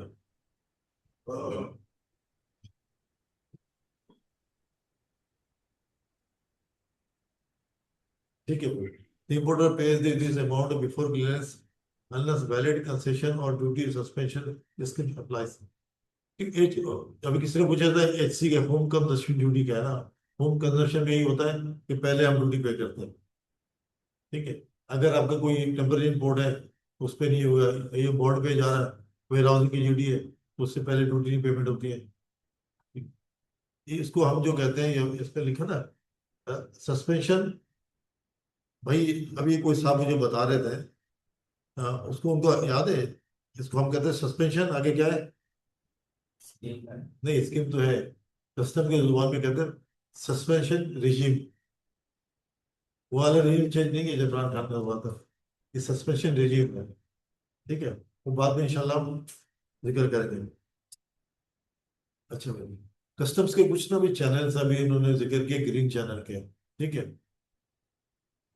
ग्रीन चैनल उनको होता है इंडस्ट्री को मिलती है ना, जो आया माल निकल गया, उस पर no physical exhibition, no risk assignment, उसमें वो इंडस्ट्री को जैसे सहूलत देता है। ठीक है, एक होता है यूरो चैनल। यूरो चैनल में होता है कि मेरे अपनी गुड डिक्लेरेशन फाइल कर दी और ये डॉक्यूमेंट वेरीफाई नहीं होता, डायरेक्ट असेसमेंट में चले जाता है, अप्रेजर उसको असेस कर देता है। ठीक है, उसमें यूरो चैनल उसको मिलता है, जैसे मैं एक ही प्रोडक्ट मंगा रहा हूँ, रेगुलर मंगा रहा हूँ, मिक्स नहीं मंगाता हूँ, तो मुझे यूरो चैनल मिल सकता है। कैटेगरी एक ही कैटेगरी, रेगुलर आ रहा है, रेगुलर आ रहा है, तो ऐसा ऐसा कुछ सर्टेन कंसाइनमेंट के बाद वो येलो चैनल में चला जाएगा। कमर्शियल इंपोर्टर, कमर्शियल इंपोर्टर कभी भी ग्रीन में ही आता है। मैन्युफैक्चरर, एक्सपोर्ट ओरिएंटेड कंपनीज, ज्यादातर ये मल्टीनेशनल कंपनीज ग्रीन में जाते हैं।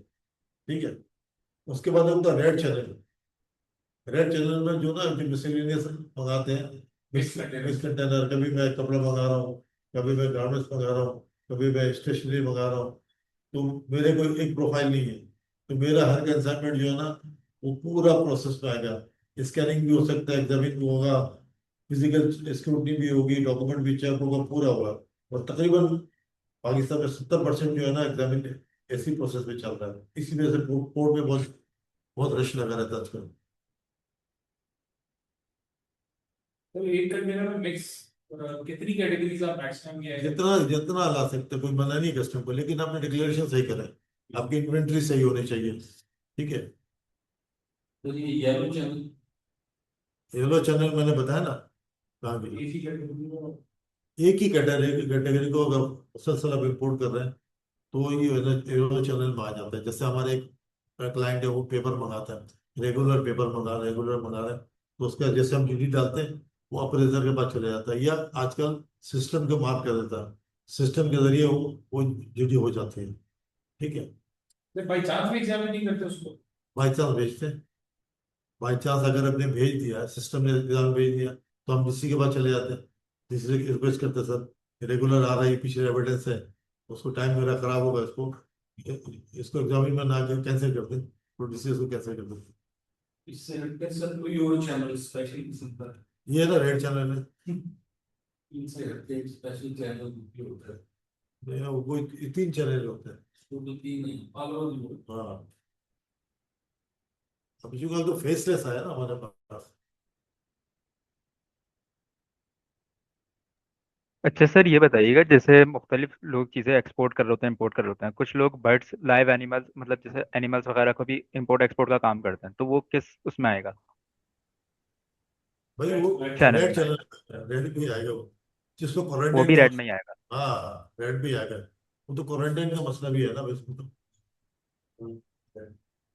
अभी एक पिछले अभी बहुत बड़ा केस भी होता है कराची का, याद है शिप शिप का, बोर्ड का सेंट पर ही वो भेड़े आए थे ऑस्ट्रेलिया से ना, बहुत साल वहाँ बीमार भेड़े थी, बहुत साल बहुत साल हो गए ना, बहुत बड़ा केस बना था। अभी रिसेंटली केस हुआ, ये रमजान से पहले मेरे पास ही आया था, वो मैंने केस लिया नहीं, वो होने वाला था नहीं। यहाँ से उसने मीट भेज दिया, 20 फीट पूरा कंटेनर मीट, उसमें कोई दुबई दुबई भेजा था ये, वो अप्रैल में। उसने क्या किया, और दुबई से रिजेक्ट हो गया माल, वो बेचारे का 3-4 करोड़ का माल था, वो रिटर्न हो गया यहाँ पे पाकिस्तान में। अब जब क्वेश्चन रिटर्न हो गया, तो जब इसने उसको थोड़ा लेट हो गया उसको क्लियर कराने में, तो कस्टमर उसको डिस्ट्रॉय कर दिया, क्योंकि उसके सेल्फ लाइफ खत्म हो गया था, 15 दिन के अंदर वो निकालना था जी। वो पूरा पूरा उसकी मीट खराब कर दिया, और यहाँ पे हम लोग कुर्बानियों को एक एक महीने रह के खाते हैं। तो भाई ये देखना पड़ता है आपको। अच्छा, फिजिकल एग्जामिनेशन में कस्टम्स ऑफिसर में वेरीफाई क्या करेगा, फिजिकली आपकी क्वांटिटी वेरीफाई करेगा, क्वालिटी करेगा, वेट करेगा, पैकिंग लिस्ट करेगा, मार्क्स एंड नंबर्स करेगा, कंट्री ऑफ ओरिजिन करेगा, डिस्क्रिप्शन ऑफ गुड्स करेगा, एचएस कोड अगर कंसिस्टेंसी के साथ नहीं है तो भी चेक करेगा एचएस कोड क्या डाला आपने। ये असेसमेंट में भी है, एग्जामिनेशन में भी है, ठीक है। अच्छा, वेट कहाँ चेक करता है, ये टर्मिनल के वेट लिस्ट आती है ना, टर्मिनल देता है आपको। अच्छा, मिस डिक्लेरेशन आपको चेक करता, ठीक है, स्मगलिंग चेक करता, हर कंप्लायंस वो चेक करेगा, ठीक है।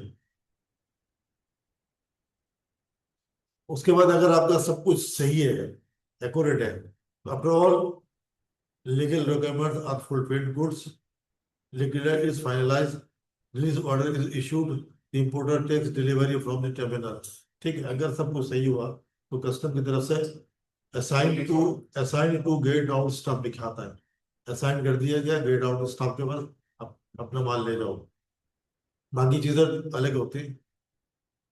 अच्छा, एक्सपोर्ट के लिए क्या होता है, एक्सपोर्टर फाइल एक्सपोर्ट जी देगी। हमारे पास कोई है जो एक्सपोर्ट काम किया किसी ने, एक्सपोर्ट में भी वही मामला बहुत थोड़ा सा टेढ़ा है ना, उसमें भी अगर अगर कोई कंटेनर गलत अपने वेट के भी इशू आ जाता है, अगर आपने ग्रेड इन करा दिया तो उसके बड़ा मामला फिर एमेंड नहीं होता। हाँ भाई, फोटो डिस्चार्ज में मनीला कंटेनर और मनीला नॉट हार्डर बोले, हाँ फिर ढाई किलो जरा वो पड़ा है। आपको कंटेनर ड्राइव करना पड़ेगा, आपको कंटेनर को ड्राइव करना पड़ता, बाहर निकालना पड़ेगा, टर्मिनल की पेमेंट करनी पड़ेगी, और लंबा चक्कर होता भाई। तो इसीलिए ना अभी अब इंशाल्लाह आगे चलेंगे तो हम उसको जिक्र भी कर देंगे उसको, ठीक है। क्योंकि हमने जो जो हमने जो इस कोर्स का मकसद ही यही है कि आप लोग अगर काम कर रहे हैं, फील्ड में काम कर रहे हैं, तो आप बहुत तरीके से करें। जो ऑलरेडी काम कर रहे हैं उनका काम बेहतर हो जाएगा, जो नया आदमी काम करना चाहता है वो अपना काम शुरू कर सकता है, ठीक है।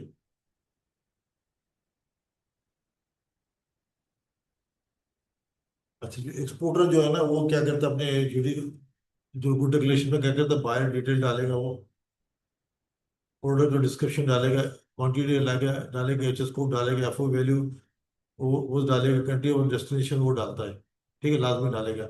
अच्छा, यहाँ पे और भी बता दूं कि कुछ लोग ऐसे भी हैं यहाँ पे,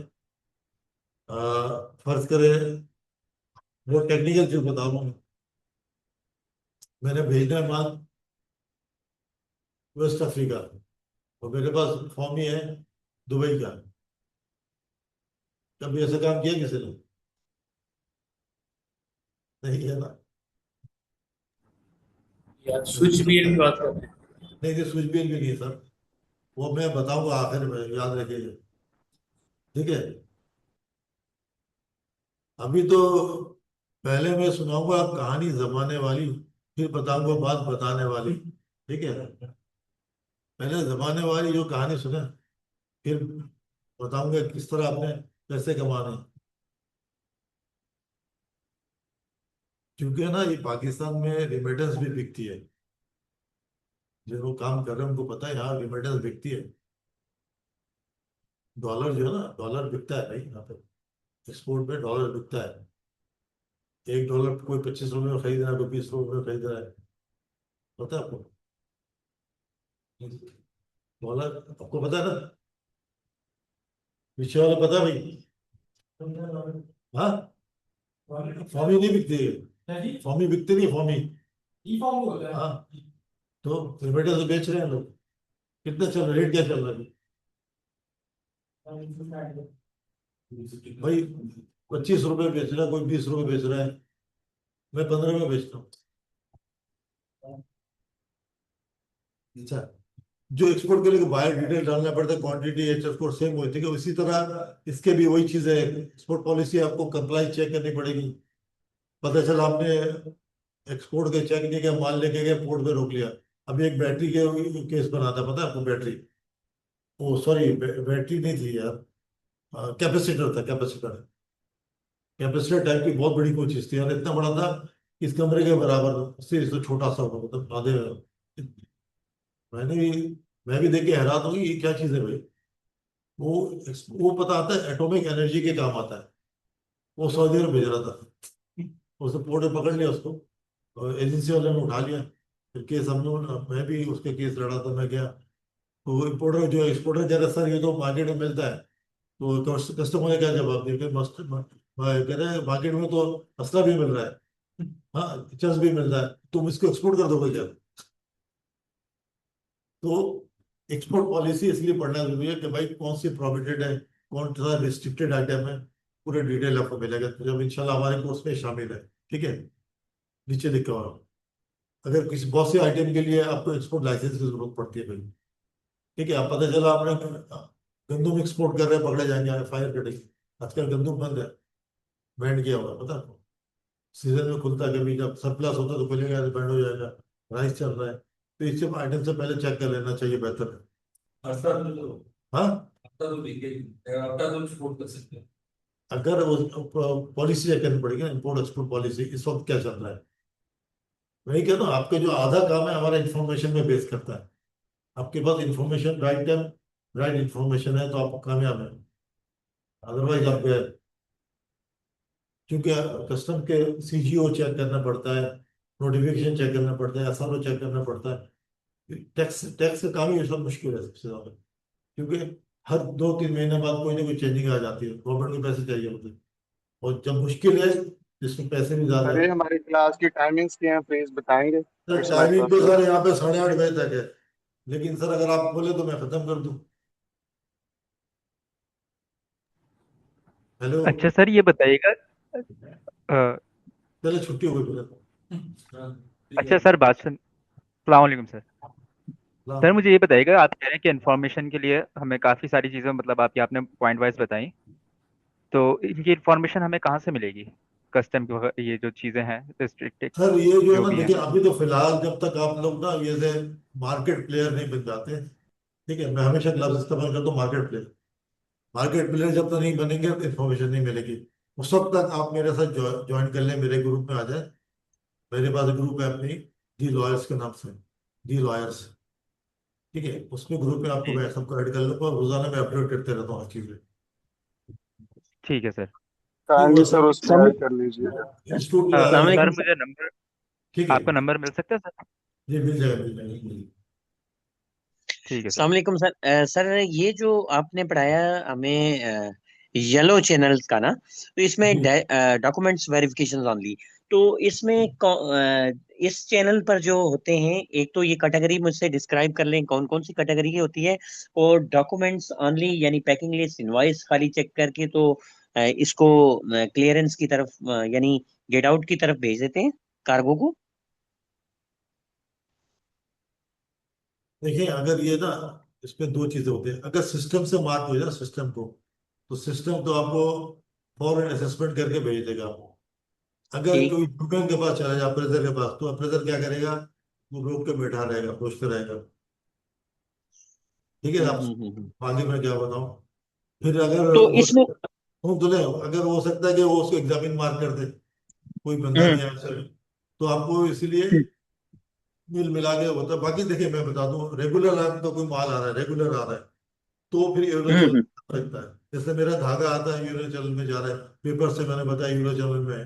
एक आइटम, एक जैसा आइटम, सिमिलर आइटम आ रहा है, वो चला जाएगा। ठीक है, हम्म अब जैसे ना एक हम्म इम्पोर्टर के पास मैं बताऊं, जो रेगुलर काम करे, वो लोग पता है क्या करते हैं? जैसे हम्म मेरे क्लाइंट है, उन्होंने एक ही एंटीन में 2-3 कंपनी बनाई हुई है। अगर धागा मंगाना है हम्म तो इस कंपनी मंगा रहे हैं, अगर मशीन मंगानी है तो उस कंपनी मंगा रहे हैं, तो इस तरह काम कर रहे हैं। क्योंकि जो है ना, ठीक ठीक ठीक। इंडिविजुअल कंपनी में आसानी है आपके लिए काम करना। हम्म। कंपनी बनाने को मुश्किल नहीं, एक ठीक एक ठीक ठीक। 10 कंपनी बना रहे हैं, ठीक है, 10 मिनट के अंदर हम्म कंपनी बन जाती है। हम्म। अच्छा अच्छा, दूसरा मेरा ये सवाल है जो इम्पोर्टेंट, आपने बड़ा इस तरफ हमारी बड़ी डिटेल में आपने की, लेकिन मैं शॉर्टली सा आपसे ये पूछना चाहूंगा, ये जो SRO 4 है, ये चले हम with the passage of time इस पर तो होगा, लेकिन शॉर्टली मुझे ये बता दें, जो आपने कहा था 20%, 5% और 20% उस पर क्या लग सकती है, यानी रूलिंग जो वैल्यू यानी इंक्रीज कर सकता है कस्टम, तो वो किस हिसाब से वो उस वक्त आपकी आवाज कट रही थी तो मैं सही तरह से नहीं सुन सका। ये जो है ना, फर्ज जब करते हैं आप जो सेक्शन 25 में लिखा हुआ है, पावर जी ऑफ डिडक्शन वैल्यू, जी जी, 20% और 5% ना, फर्ज करते हैं कि अगर कोई सामान था 200 kg का, ठीक, और जो उसकी डिक्लेरेशन हुई है कितनी, 150, तो इसका मतलब है जो 50 kg जो होगा, तो उसके ऊपर 5% लगेगी उसकी वैल्यू नहीं के ऊपर, नहीं या खाली नहीं सर, इसको आप थोड़ा सा मुझे। नहीं नहीं, आप मिक्स कर गए सर, मिक्स हो गए। जी जी, वो आप जो वेट का अलग था और वैल्यू का अलग था, हम्म, मिक्स कर गए ठीक आप। है, हाँ, लेकिन मिक्स। यही मुझे, आप थोड़ा सा ये मुझे अगर शॉर्टली बता देंगे तो वो मुझे नोट करने में आसानी होगी सर। चलिए दोबारा मैं बोल लेता हूँ आपके कहने पे ना। जी जी, ये बड़ी बड़ी मेहरबानी सर। जी सर। आप लोग भी देख लें यार। ये बड़ा इंपॉर्टेंट है, बहुत ही इंपॉर्टेंट है। अभी तो हम जब जाएंगे ना SRO की तरफ, तो फिर इंशाल्लाह ताला और डिटेल में बात करेंगे। जी जी जी। अक्सर मेरे पास ये देखेंगे, ये जो है, ये difference between ascertain and declared weight, ठीक है। ठीक ठीक। एसएस में जो निकला वो क्या है, और डिक्लेयर क्या किया, उस पे अगर हम्म। क्वांटिटी में जो जो जो क्वांटिटी की होगी, अगर उसमें 5% तक का गुंजाइश है, उससे ज्यादा होगा तो उसके ऊपर 20% फाइन है, ठीक है, जितना डिफरेंस ठीक है, उसमें रखेंगे। जो सही है। डिफरेंस होगा, जो डिफरेंस होगा, फर्ज करें 50 kg का हाँ, डिफरेंस है, 50, तो जी 50 kg पे लगेगा फिर, पूरे उसकी पूरे 50, कंसाइनमेंट में लगेगा, ठीक उसकी है। वैल्यू पर लग, उसकी वजन पर लगेगा, केजी पर लगेगा, या उसकी वैल्यू पर नहीं नहीं, लगेगा। उसकी उसकी वैल्यू निकाली जाएगी, उसकी वैल्यू निकाल के उसके ऊपर लगेगा, यस, ये मैं समझना चाह रहा था कि जो ठीक है। डिफरेंस होगा उसकी वैल्यू के ऊपर, यानी 20% या 5% जो भी होगी, वट एवर, वो लगेगा। जी। Thank you sir. बस यही चीजें थी, ये चीजें बड़ी डिटेल, और दूसरी गुजारिश ये है तमाम साथियों से, बड़ी ये फ्रूटफुल हमें यहाँ से हेल्प मिल रही है, तो कोशिश ये किया करें कि सवाल जो है एट द एंड हमारी जो घंटे की होती है उसमें से हम पूछे जाए, बजाय इसके कि आपको इंटरप्ट करते रहें, एक सवाल कहीं चला जाता है तो वो सारा मिक्स हो जाता है, तो फिर समझ नहीं आती है ना। तो चलिए, हम तो फ्रेड से जुड़े हुए हैं, थोड़ी थोड़ी समझ आ रही है। बाकी ये है कि आपकी इस जो नॉलेज हमें डिलीवर कर रहे हैं, अल्लाह ताला ये इस काबिल बनाए कि आपसे सीख कर आगे जिंदगी के शोबे में मजीद तरक्की कर सके सर। बहुत मेहरबानी सर, थैंक यू। अच्छा, अभी इंशाल्लाह ताला आज तो मैंने थोड़ा सा कस्टम्स का जिक्र कर दिया आप लोगों को। अच्छा, जी थोड़ी सा अभी आखिरी जो अभी टाइम हमारा तकरीबन हो चुका है, लेकिन मैं थोड़ा कंपनी के बारे में बता दूं आप लोगों को ना, जी सर। ठीक है। पहली बात है, ये तो क्या हुआ, आधार कहाँ चला गया इसका? जी जी अच्छा, ये देखें, पाकिस्तान में को कंपनी और फर्म दो चीजें होती है ना। हम्म। अच्छा, आप लोगों को पता है कि इसको कंपनी किसके कहते हैं, फर्म किसको कहते हैं? अ, कम, कंपनी सर ये और डिपेंड करता है पीपल के साइज पे, जी कितने हाँ, लोग इस पे बिल्कुल, काम देखें, करें, किस तरह अभी का जी टाइप। अभी ऊपर मैंने बना दिया आपको ना, ये आप लोग रख लीजिएगा। Comparison among company, firm and individual business, इसे कंपेरिजन बना दो, फीचर है, ठीक है, इंडिविजुअल सोल प्रोप्राइटरशिप है, फर्म है, और कंपनी है, तीन चीजें हैं, ठीक है। ओनरशिप अगर देखेंगे तो इंडिविजुअल कंपनी जो होती है उसमें क्या होता है, 1% उसका मालिक होता है। ठीक है, ठीक है। और जो फर्म होता है वो पार्टनरशिप होगा, उसमें 2 और मोर पार्टनर्स। ठीक है, उस 2 या उससे ज्यादा लोग उसमें इन्वॉल्व हो सकते हैं। फर्म, उसको फर्म कहलाता है। देखो, कंपनी नहीं होगी। फर्म में 1 से लेके 20 बंदे तक बन सकते हैं। वो कहता है एओपी। एओपी ना, एसोसिएशन ऑफ पर्संस। जब कंपनी में होता है शेयर होल्डर। ठीक है, जो लीगल स्टेटस क्या है, इसके कोई लीगल स्टेटस नहीं होता। तो सर जिसमें शेयर होल्डर भी हो और 2 से ज्यादा पार्टनर भी हो, मैं आपको बता रहा हूँ, उसको हम क्या कहेंगे?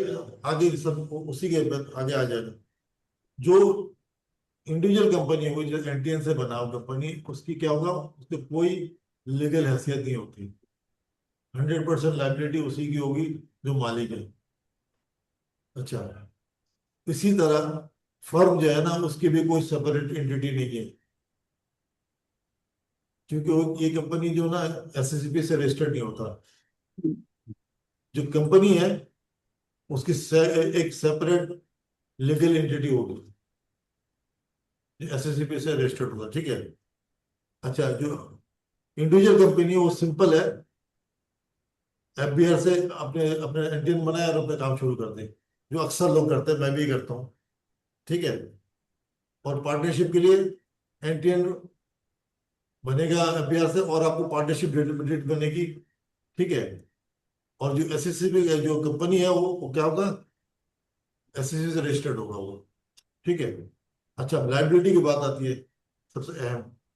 जो इंडिविजुअल कंपनी है सोल प्रोप्राइटरशिप, उसको उसकी जो लाइबिलिटी अनलिमिटेड है। अभी ऐसे हुआ है कि मेरी अपनी केस बताओ, 2018 में मैंने 18 में मैंने क्रूड ऑयल इंपोर्ट किया था। क्या किया था? क्रूड ऑयल 2 कंटेनर किया था मैंने इंपोर्ट। तो मेरी मेरी अपनी बात थी, अपनी काबिलियत थी कि मैंने अंग्रेज से मैंने उधार पे ले लिया 2 कंटेनर, $50,000। 50, मैंने क्या किया, वो माल बेच के $25,000 उसको रिटर्न कर दिए। नहीं, जो प्रॉफिट की बुक है, 50,000 50% उसको दे दी। 50% जब हुआ तो कोविड शुरू हो गया। अब जो मैंने जो अगर मैंने माल दिया, सप्लाई किया, तो उन्होंने पैसे नहीं दिए। किसी की फैक्ट्री बंद है, किसी की क्या बंद। अब मैं परेशान हो गया। अब जो अब ये लाइबिलिटी क्या पे किस पे आ गई भाई? मेरे पे आ गई, अनलिमिटेड। अब वो मुझे कह रहा है, भाई आप घर बेचो, गाड़ी बेचो, पैसा दो। नहीं, मैं खुद नहीं बेचूंगा भाई, मैं खुद लॉयर हूँ, मैं क्यों बेचूं? मैं आपको नुकसान बता रहा हूँ। अगर चूंकि मेरी जो कंपनी थी इंडिविजुअल कंपनी थी, ठीक है, इसमें लाइबिलिटी सब मेरे पे है। हाफिज साहब है ना, मेरे नाम पे एनटीएन है, कंपनी भी मेरे नाम पे है, सारी जिम्मेदारी मेरे पे आ गई थी। अब चूंकि मैं खुद भी लॉयर था, तो इत्तेफाक से मैंने जब एग्रीमेंट बनाता हूँ तरीके से बनाता हूँ, तो उससे फोर्स मेजर के मैंने एग्रीमेंट क्लॉज डाला हुआ था। फोर्स मेजर पता है ना? तो उससे मैं कोर्ट में अभी तक केस चल रहा है मेरा, सर्विस सूट में। इंशाल्लाह 50 साल तक चलता रहेगा वो। सर वो जब आएगा तो लिख लीजिए आप लोग ना, अभी क्लास लग गई है, सब लिख लेगा। बल्कि आप ना चैट जीपीटी से पता भी कर लो, बता भी देगा कितनी इंपॉर्टेंट चीज़ है। तो मैं इसलिए अभी बचाऊँ था कि भाई, कि मैं खुद भी लॉयर था, फिर एग्रीमेंट भी तकड़ा था, कोविड भी आ गया, तो वो जो कंपनी बहुत बड़ी कंपनी कलरमाउंट कंपनी है, ऑयल की कंपनी है। उन्होंने इनका पाकिस्तान में उन्होंने हायर किया लॉयर। तो मैंने बोला कोई बात नहीं, कुछ भी कर लो, मैं भी सुबह का नाश्ता जो सिटी कोर्ट में करता हूँ। तो हमें कोई क्यों डराते हो जिंदान की दीवार से? हमें भाई, तो इस कहने का मकसद ये है कि मैं तो भी लड़ रहा हूँ केस, लेकिन इसके खतरा क्या, अनलिमिटेड है। अगर इनकेस अगर कोई अपने गलती कर गए तो आपको ही देना पड़ेगा। आप स्कूटर बेचे, गाड़ी बेचे, घर बेचे। ठीक है। इसी तरह जो पार्टनरशिप जो है ना, जो अनरजिस्टर्ड पार्टनरशिप है, उस पर भी यही। हाँ, उस पर भी देना है, लेकिन एक्सेप्ट एलएलपी। अगर कंपनी आपकी एलएलपी होगी तो फिर नहीं होगा। एलएलपी किसको कहते हैं? Limited liability partnership. वो भी एसएसपी से रजिस्टर्ड होगा। ठीक है, पार्टनरशिप दो तरीके के होते हैं, एक एओपी और एक एलएलपी। अगर एलएलपी भी होगा तो फिर वो लिमिटेड लायबिलिटी है, कंपनी की लायबिलिटी होगी। अगर एओपी होगा फिर वो सारे पार्टनर्स पे आ जाएंगे।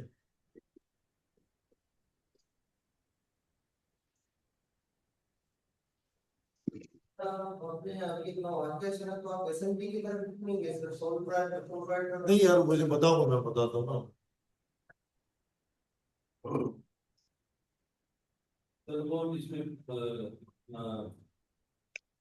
कंपनी से शेयर होल्डर्स को मिलेगा, ओनरशिप शेयर होल्डर्स मिलेगा, प्राइवेट लिमिटेड। ये जो ना, ये पूरा मैंने बना दिया कंपनी के समझने के। सबसे जो आसान तरीकेकार है पाकिस्तान में काम करने का, वो एनटीएन पे ही काम करना है। ठीक है, एफबीआर पे जो अपने सिंपल अपने एफबीआर पे जाके अपने एनटीएन बना लेना है। उससे अपनी पीएसडब्ल्यू आईडी पासवर्ड बनाने का तरीकेकार मैं बता दूंगा, वो आप ले लें लाइसेंस और अपना सेंटर से रजिस्ट्रेशन करा लें, अपना कंपनी चला सकते हैं पाकिस्तान में। जब आपकी कंपनी चल जाती है, आप समझते हो ठीक है कंपनी इस टाइप का बिल हो गई है, तो फिर आप जाके फिर कंप्लायंस की तरफ चले जाएंगे। ठीक है, पहले ही अगर आप कंप्लायंस पे जाएंगे तो आपको बहुत एक्सपेंसिव बढ़ जाएगा। क्योंकि एसएससीपी या रजिस्टर्ड करने का मकसद ये हुआ कि एक तो अपने एफबीआर में भी टैक्स रिटर्न फाइल करें, एसएससीपी में फाइल करें, दो दो जगह आपको करना पड़ेगा। आपके पास मैन पावर नहीं है, तो बेहतर ये है तो आप ना क्या करें, इंडिविजुअल काम शुरू करें। और जहाँ जहाँ पे जो, चूंकि अपने कोर्स इसीलिए तो कर रहे हैं, आप फंसे नहीं कहीं पे ना, अपने आप को बचा के चलना है। जो हमने जो नुकसान उठाया आपको शेयर करेंगे, जिंदगी का तजुर्बा शेयर कर रहे हैं यार, इस तरह से होता है, कॉन्ट्रैक्ट कैसे बनाना है। हमें ऐसा किसी ने, कोई लॉयर है मतलब बढ़िया बैठा होना। कॉन्ट्रैक्ट एक्ट जो है ना 1872, वो भी इंशाल्लाह ताला मैं थोड़ा सा 7-8 गोल्डन पॉइंट्स में डिस्कस कर दूंगा आपको। क्योंकि हर कॉन्ट्रैक्ट जो है, हर एग्रीमेंट कॉन्ट्रैक्ट नहीं होता, whichever enforced by law that is contract। ठीक है, तो कॉन्ट्रैक्ट बनाने का तरीका भी तो सीखा, कैसे बनाना है आपने। तो ये मैं आपको इंशाल्लाह ताला आपको मैं शेयर कर दूंगा। तो एक तो पब्लिक लिमिटेड कंपनी कितने टाइप्स की, तो पब्लिक लिमिटेड कंपनी पाकिस्तान में प्राइवेट लिमिटेड एक एसएमसी होता है ना, सिंगल मेंबर होता है, और एक फर्म होता है, एक एओपी होता है, एक एलएलपी होता है। ठीक है, और एक सोल प्रोप्राइटरशिप होती है। ठीक है, एलएलपी भी है, कंपनी है, मैंने गलत लिख दिया यहाँ पे। ठीक है, एक शीट में शेयर कर रहा हूँ आपके साथ। और आज का जो मैंने डिस्कस किया, जो कस्टम्स के हवाले से सब पूरे डिस्कस कर लिया। अब नेक्स्ट क्लास से इंशाल्लाह ताला हम शुरू करेंगे कस्टम एक्ट। कस्टम एक्ट शुरू करेंगे, उसके साथ साथ हम डॉक्यूमेंट्स भी पढ़ेंगे। थोड़ी देर कस्टम एक्ट पढ़ेंगे, उधर डॉक्यूमेंट पढ़ेंगे, ताकि दोनों हमें साथ से पैरेलल चलता रहे। एक ही चीज पढ़ाता रहूंगा तो वो भी सही नहीं है। ठीक है, ठीक है सर। अच्छा सर, एक सवाल पूछना था सर, एक क्वेश्चन है कि सर एनटीएन कोशिश बेस्ड किया करें कंपनी जो एक्सपोर्ट। टर्म्स होती हैं जी वो उनको साथ साथ, सर जो टर्म्स होती हैं ना हेलो। उनको साथ साथ एक्सप्लेन कर दिया करें ताकि क्वेश्चन सर, कम अभी तो मैंने इंक्रीज देखा हो। 2-3 मैंने किया है, लेकिन मैं बताऊं को, आपने सुना होगा कि क्या कहते हैं इंटरनेशनल कमर्शियल टर्म्स। ठीक है, इनको जी टर्म्स सर। सुना, लेकिन आपने वो इनको टर्म्स कहता हूँ 13-14 टर्म्स होंगे बस इनको टर्म्स में। लेकिन जो मैं आपको जो दूंगा ना, वो मैं आपको दूंगा तकरीबन 500 टर्म्स दूंगा, 500। वो होगा शिपिंग टर्मिनोलॉजी, वो दूंगा। लेकिन उसमें से मैं कुछ पढ़ा दूंगा, बाकी आप अपने पास बुक्स की शक्ल में रख लीजिएगा, वो सारी चीज़ उस पर डिटेल है। ठीक है, हाँ, वो ये सब बेहतर है। कुछ जी, ठीक है सर। वो अच्छा शिपिंग सर, मेरा सवाल टर्मिनोलॉजी ये था। हेलो। जी। सर, मेरा सवाल ये था कि एनटीएन बेस्ड कंपनी जी कर सकती है, NTN based company export import कर सकती है? जी बिल्कुल कर सकती है। कंपनी तो फर्म होगी ना, मैंने फर्म बताया, वो काम कर सकती है भाई। आपको पीएसडब्ल्यू को सिर्फ एनटीएन नंबर चाहिए, सर्टिफिकेट रजिस्ट्रेशन चाहिए, आपको बैंक मेंटेनेंस सर्टिफिकेट चाहिए, और चैम्बर में एक रजिस्ट्रेशन होना चाहिए। ठीक है, अच्छा। अब जो नेक्स्ट हम क्लास शुरू करेंगे ना, नेक्स्ट क्लास वो हम करेंगे इंशाल्लाह तक कस्टम्स के हवाले से। कुछ हम कस्टम्स की बात करेंगे, कुछ हम बात करेंगे डॉक्यूमेंट्स की। ठीक है, तो अभी इसको देख लें, आपके सामने 7 चीजें नजर आ रही है। क्या चीज? हेलो, जी सर। जी 7 सर आपके सुन रहे हैं। सामने। ठीक है, इसको नोट कर लें, क्या चीज है भाई? कस्टम लॉ, और पाकिस्तान पाकिस्तान की जो कस्टम्स लॉ 5 चीजों पर बेस कर रही है, ठीक है। नंबर है, वन है कस्टम एक्ट 1969, नंबर 2 जो है ना कस्टम टैरिफ है, number 3 custom rules and notification है, और CGO है, नोटिफिकेशन, ठीक है। उसके बाद नंबर 4 है allied acts and ordinance. Allied acts क्या होता है? जैसे ना एक्साइज का एक्ट है, सेल टैक्स एक्ट है, इनकम टैक्स ऑर्डिनेंस है, ठीक है। उसके बाद CGO है, CGO कस्टम जनरल ऑर्डर, ठीक है। उसके बाद कस्टम केस लॉ है, उसके एक्सप्लेनेटरी नोट्स है, ठीक है। ये आप नोट कर लेते बस, ये 3-4 चीजें हैं जो कस्टम्स की हमें इसके बेसिस पे हम कस्टम्स को पढ़ेंगे। तो इंशाल्लाह ताला कल की जो क्लास है हम शुरू करेंगे, क्या करेंगे हम लोग? पहले कस्टम एक्ट शुरू करेंगे, साथ साथ हम इम्पोर्ट डॉक्यूमेंट्स के भी पढ़ते जाएंगे, ताकि हमें समझ में आए कि यार दोनों के साथ साथ पहले चल, अगर सिर्फ एक्ट पढ़ लिया तो डॉक्यूमेंट्स का पता नहीं, तब क्या फायदा, कोई फायदा नहीं। तो दोनों के साथ साथ लेके चलेंगे इंशाल्लाह, ठीक है। आज की जो सीरीज है वो उसको व्हाट्सएप में करेंगे। जी व्हाट्सएप सर कर अभी देंगे। लीव कर जाएं काइंडली। जी अब मैंने कहा लीव कर जाएं, टॉपिक क्लोज है आज का। सर दोबारा बताइए सवाल, दोबारा क्या? सर मैं पूछ रहा हूँ आज का टॉपिक क्लोज है, हम लीव कर जाएं मीटिंग। जी जी बिल्कुल, आज के कोई सवाल है तो मेरे का सवाल तो आपने कर ही लिया। सर एक सवाल जी मैं पूछने जा रहा था, ये और अगर किसी प्रोडक्ट के ऊपर एग्जामिनेशन में आपको उसका ओरिजिन ना लिखा हो, मेड इन किस कहाँ का मैन्युफैक्चरिंग है, तो क्या कंसीडर होता है फिर उसमें टेस्ट में? देखिए अगर जो ना उसके ओरिजिन ना लिखा हुआ तो कोई कस्टम वाले क्या करते हैं, उसको रिपोर्ट में लिख देता हूँ ओरिजिन नॉट शो। लेकिन आपके पास जो है ना, आपने इनवाइस में पैकिंग लिस्ट में डिक्लेयर तो किया होता है उसको ओरिजिन, उसके बाद सर्टिफिकेट तो लगा देता ओरिजिन के ना, वो एक्सेप्ट कर लेता है। लेकिन अगर अगर उस पर डिफर हो जाए, आपने लिखा है कुछ चाइना, माल में लिखा हो जापान, तो फिर फर्क पड़ता है। तो सर आप किस डेजिग्नेशन पे सर्व कर रहे हैं कस्टम में? जी मैं पूछ रहा हूँ आप कस्टम में सर्व कर रहे हैं? मैं जी सर वैसे पूछ रहा हूँ आपसे। देखिए मेरा ना छोटे मोटे 2-3 काम है। एक तो मेरा कस्टम के मैं एजेंट हूँ, तकरीबन 90 से मैं काम कर रहा हूँ, ठीक है। जी उसके बाद जो मैं जो है ना अभी मेरी ट्रेडिंग कंपनी भी है जो इम्पोर्ट एक्सपोर्ट कर रही है। और थर्ड ये है कि मैं टैक्स का लॉयर भी हूँ, कस्टम्स का केसेस में लड़ता हूँ, कस्टम्स का और ओके बैंकिंग केस में, ठीक है। तो वर्सटाइल जो है ना चीज़ें मेरे पास आती रहती है, रोजाना हर रोजाना कोई ना कोई नई चीज़ें मेरे पास आती रहती है। अभी जैसे एक मेरे पास केस आया हुआ है, इंशाल्लाह वो भी डिस्कस करूंगा स्टेट बैंक का, ठीक है। तो मुख्तलिफ केस मेरे पास आते रहते हैं, किसी की गाड़ी पकड़ी गई है वो छुड़वानी है, किसी का माल छुड़वाना है, किसी का क्या हुआ, उससे कोई ना कोई रोजाना केस आते ही रहता है मेरे पास। तो इसमें ये होता है कि कस्टम के अगर आप लोगों ने काम समझ गए और मार्केट में आपकी अच्छी बातचीत हो जाए तो ये एक अच्छा काम है। सर क्योंकि एक सवाल ये है, और एक सॉरी सवाल क्या है, आपसे गुजारिश ये है कि ये अपना नंबर जो आप कह रहे थे कि ग्रुप आपने बनाया हुआ है, उसमें काइंडली अगर मेरा नंबर ऐड कर लें तो बड़ी मेहरबानी होगी सर जी आपकी। जी अभी कर दूंगा, मैं सबका करूंगा, ठीक है। जी। और बहुत सारी चीजें होती हैं एक बात और हमारी। बता दूं, चले एक बात और बता दूं, अगर मैं भूल जाऊं तो मुझे याद दिलाएगा।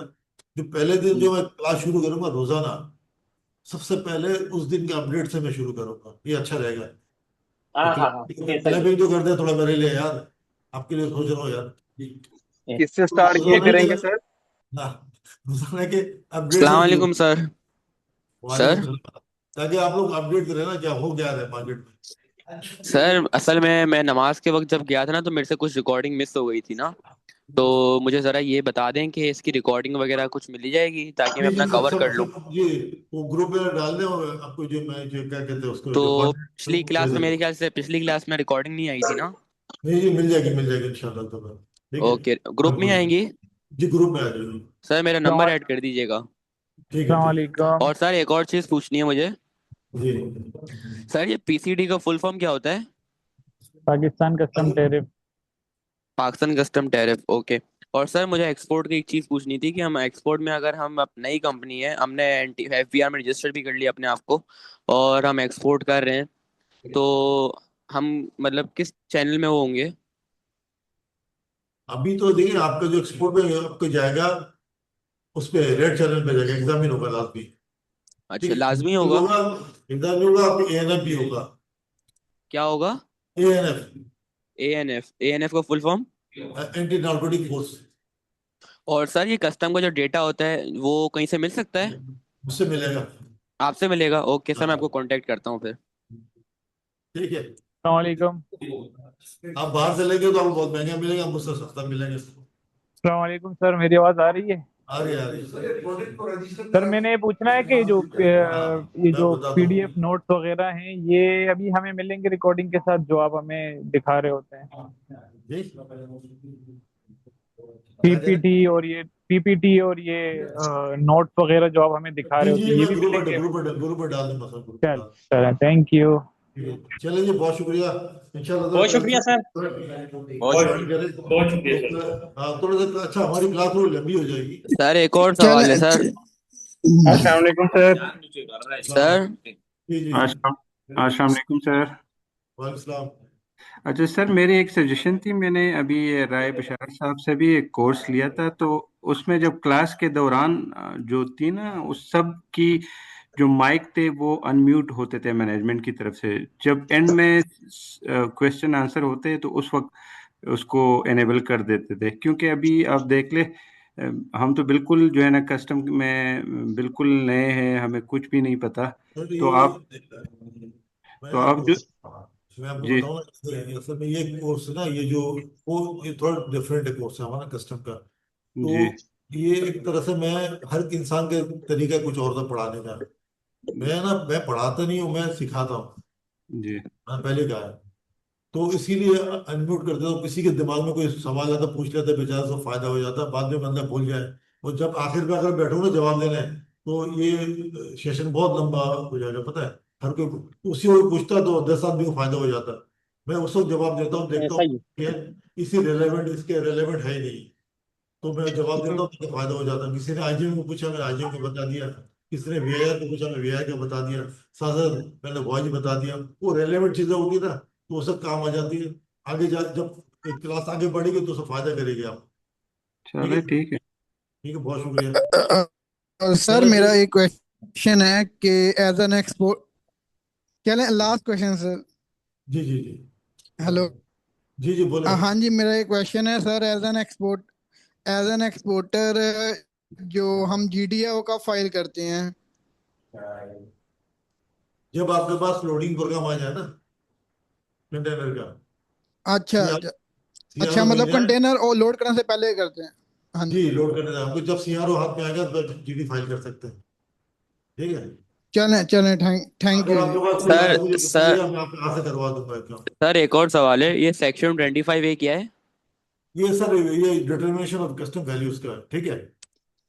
ठीक है। और सर एक और चीज़ पूछनी थी, आईजीएम इंडेक्स को किसकी तरफ से मतलब अलॉट होता है? ये तो शिपिंग लाइन फाइल करती है ना, उसको कस्टम उसको इशू करता और सर इसका कोई यूज़ होता है? है। जी, इसका कोई यूज़ वगैरह होता है आईजीएम इंडेक्स का? होता है ना भाई। अभी तो मैंने देखा जीडी में यूज हो रहा है, हर जगह यूज होता है। वो तो सर वो ऑटोमेटिक उठा लेता है ना वो, मतलब इस ऑटोमेटिक तरीके और उठाएगा। कोई? नहीं नहीं, ऑटोमेटिक, जैसा आप रिपोर्ट की पेमेंट मालूम करने के लिए बीओएमएल में आप आईजीएम बताएंगे, इंडेक्स बताएंगे, तो आपको पेमेंट देगा। आप कोई लेटर लिख रहे होते हैं, लेटर में आईजीएम इंडेक्स नंबर डालना पड़ता है, रेफरेंस नंबर तो देना पड़ेगा आपको।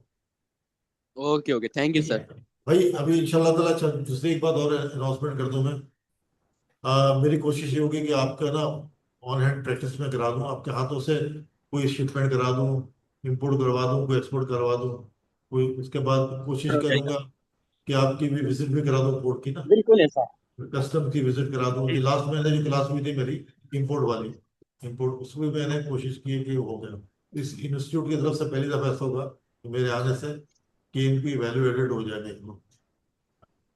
ठीक है। जी सर, थैंक यू सर, ये बहुत अच्छा हो जाएगा इस तरीके से। हाँ जी जी बिल्कुल बिल्कुल। उसके अलावा कोशिश करेंगे आपको कोई किसी जगह कोई प्रैक्टिस हो जाए, आपका समझ में आए काम। ठीक है, तो इंशाल्लाह ताला फिर कल के क्लास की तैयारी है इंशाल्लाह ताला 9 बजे। ठीक है जी, अल्लाह हाफिज। ओके सर, अल्लाह हाफिज सर, अल्लाह हाफिज सर।